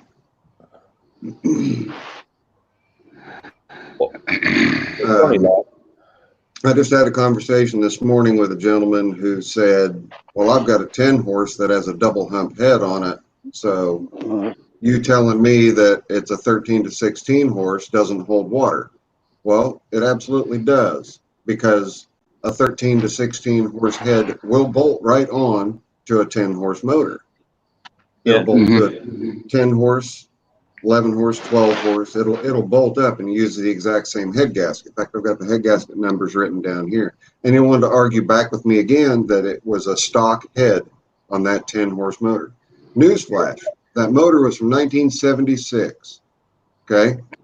14 horse was the highest horsepower Briggs had in 1976. They didn't come out with a 16 horse till 1978. So I'm sitting here having an argument with this guy over something when he's got a motor that he hasn't lived with its entire life. Somebody else got in there and put a different head on it. And he told me that it was running like crap. I said, okay, it's running like crap. Not a problem. Put a 10 horse head back on it.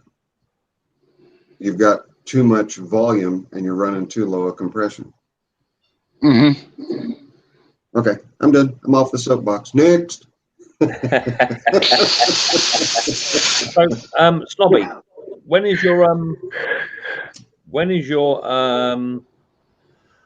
video being done for your giveaway?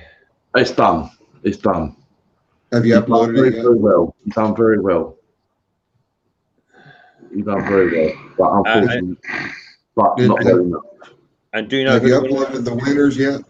I have the winners, yes, but it's got to be double checked by my daughter when she comes in. Don't keep your hopes up too high, Mick. Yeah, you've done very well, Mick. You came within the top 40. Shut up.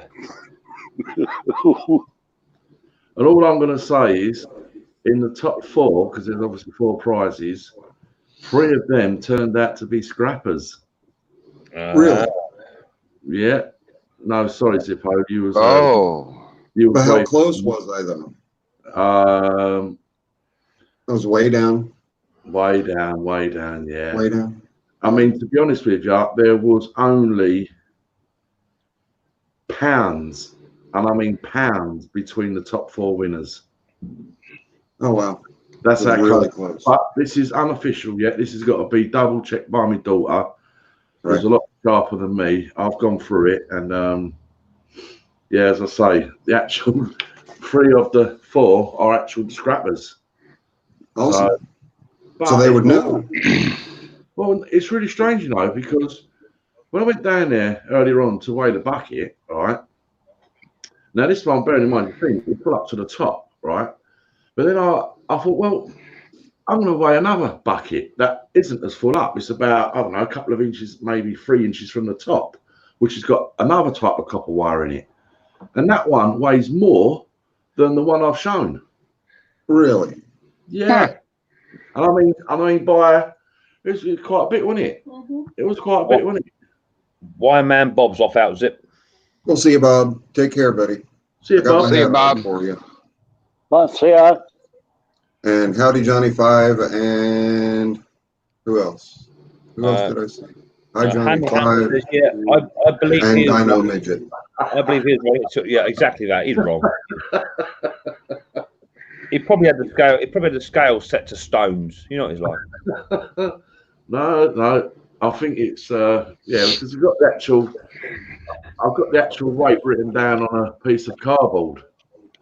The actual weight, which it's all on video. Yeah. But yeah, Hammy, you're well off. Sparky, you're well off. Sorry, guys. Yeah, you're well off, you guys. I tell you. All right, I'm back. Welcome back. I missed you. I was waiting on that phone call from Welcome back.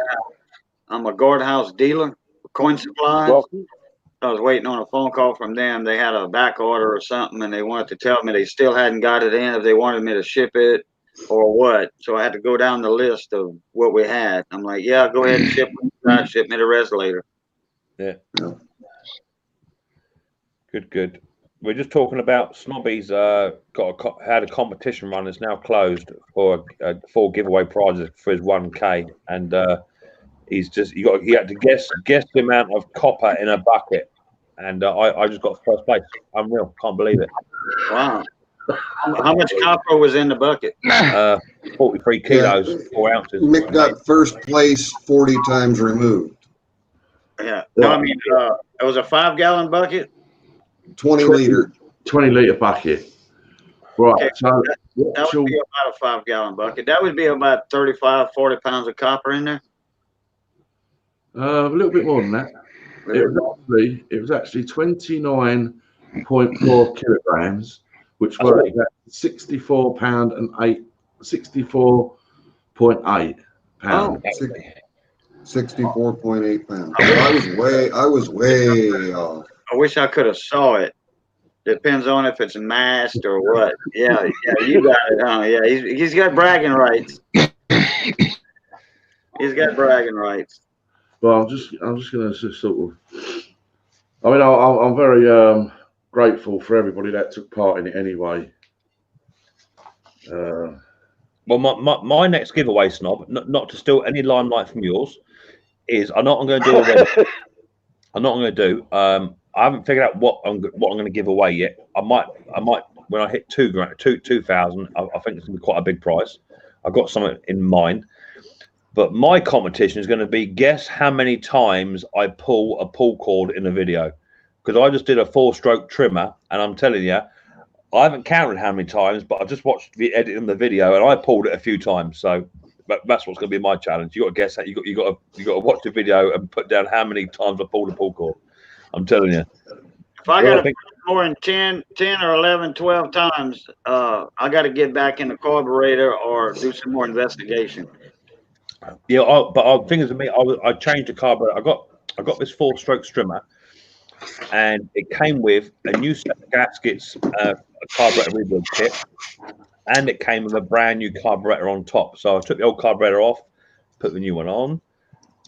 What's that, Snob? Is that the winners? Well, I don't know if you can see that as first, second, third, and fourth. I can't see it. 50th. Oh, you just wrote that down. Don't you do that? You just wrote that down. I'd be very careful, Snobby. Very good fix. So I actually think I found out what it is. I think I think I already said the exhaust cam is plastic and it's melted. It's still got quite a good shape to it, but it's all pitted and melted. And I think the valves are fluctuating on the exhaust valve, and it'll run, but it won't idle. So I'm going to try and get a new exhaust cam for it, because they're plastic. You can split them off the shaft.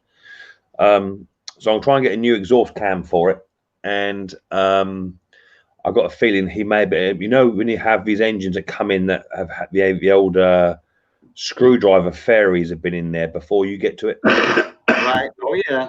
Yeah, I think someone's had a little tiny tweak with the timing. I think the timing's off as well. So now, okay, you did mention it was a 4-stroke yeah. engine, so yeah, you have valve adjustments on those 4-strokes.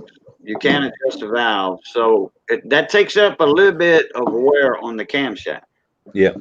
But if you're out of time a little bit too, because those especially in Briggs mowers, when they hit something real hard on a push lawnmower, when they hit something real hard like a pipe sticking out the ground, just say somebody gets a new account, you know, somebody says, hey, I need you to come cut my yard, man, my grass is a foot tall. Well, the pipe sticking out the ground about this high that they can't see, and they ask the homeowner, hey, anything in the yard I got to keep an eye out for. Well, they done forgot about that pipe. They don't cut the yard, you know, and they forgot about the pipe. Well, for some reason, somehow, you know, that guy's got his lawnmower jacked up, the wheels all the way up, you know, the deck all the way up, and he hits that pipe, and guess what? He shares a flywheel key. Okay, maybe bend the crank. Yeah. The worst case scenario is he's going to strip that cam. Yeah. Okay, the cam is the gear wheel is epoxy on the camshaft. That's it. It's epoxied on there. It's not all steel anymore.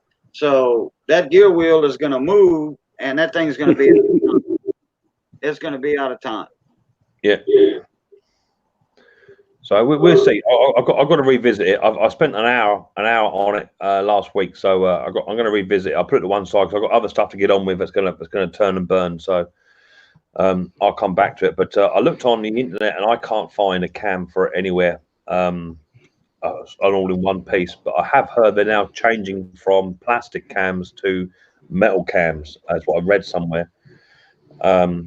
But I shall find one, and hopefully I'll get it right. So a four-stroke trimmers, you know, they're worth some money, but they do eat the exhaust cams. Apparently, it'll be a heat up so much they're all the same on the plastic cam.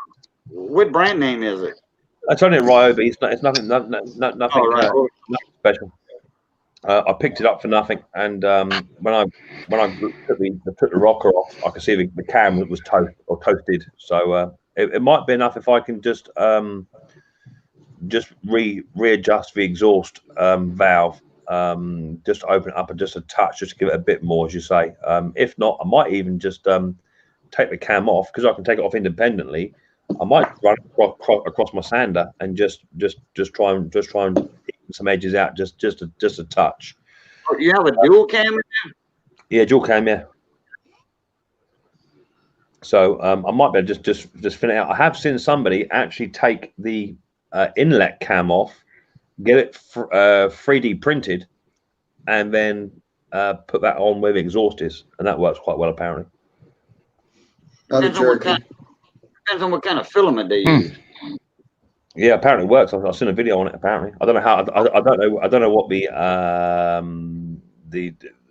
how long it'll last. But someone's actually made one out of plastic as well. Took a copy of it and just made his handmade it. Wow. These 3D printers, though, they've actually got an aluminium core. Does it Scrappy? Say again. Doesn't Snobby have a 3D printer? No, I don't. I know a couple of guys that one's in Canada and one's in the UK.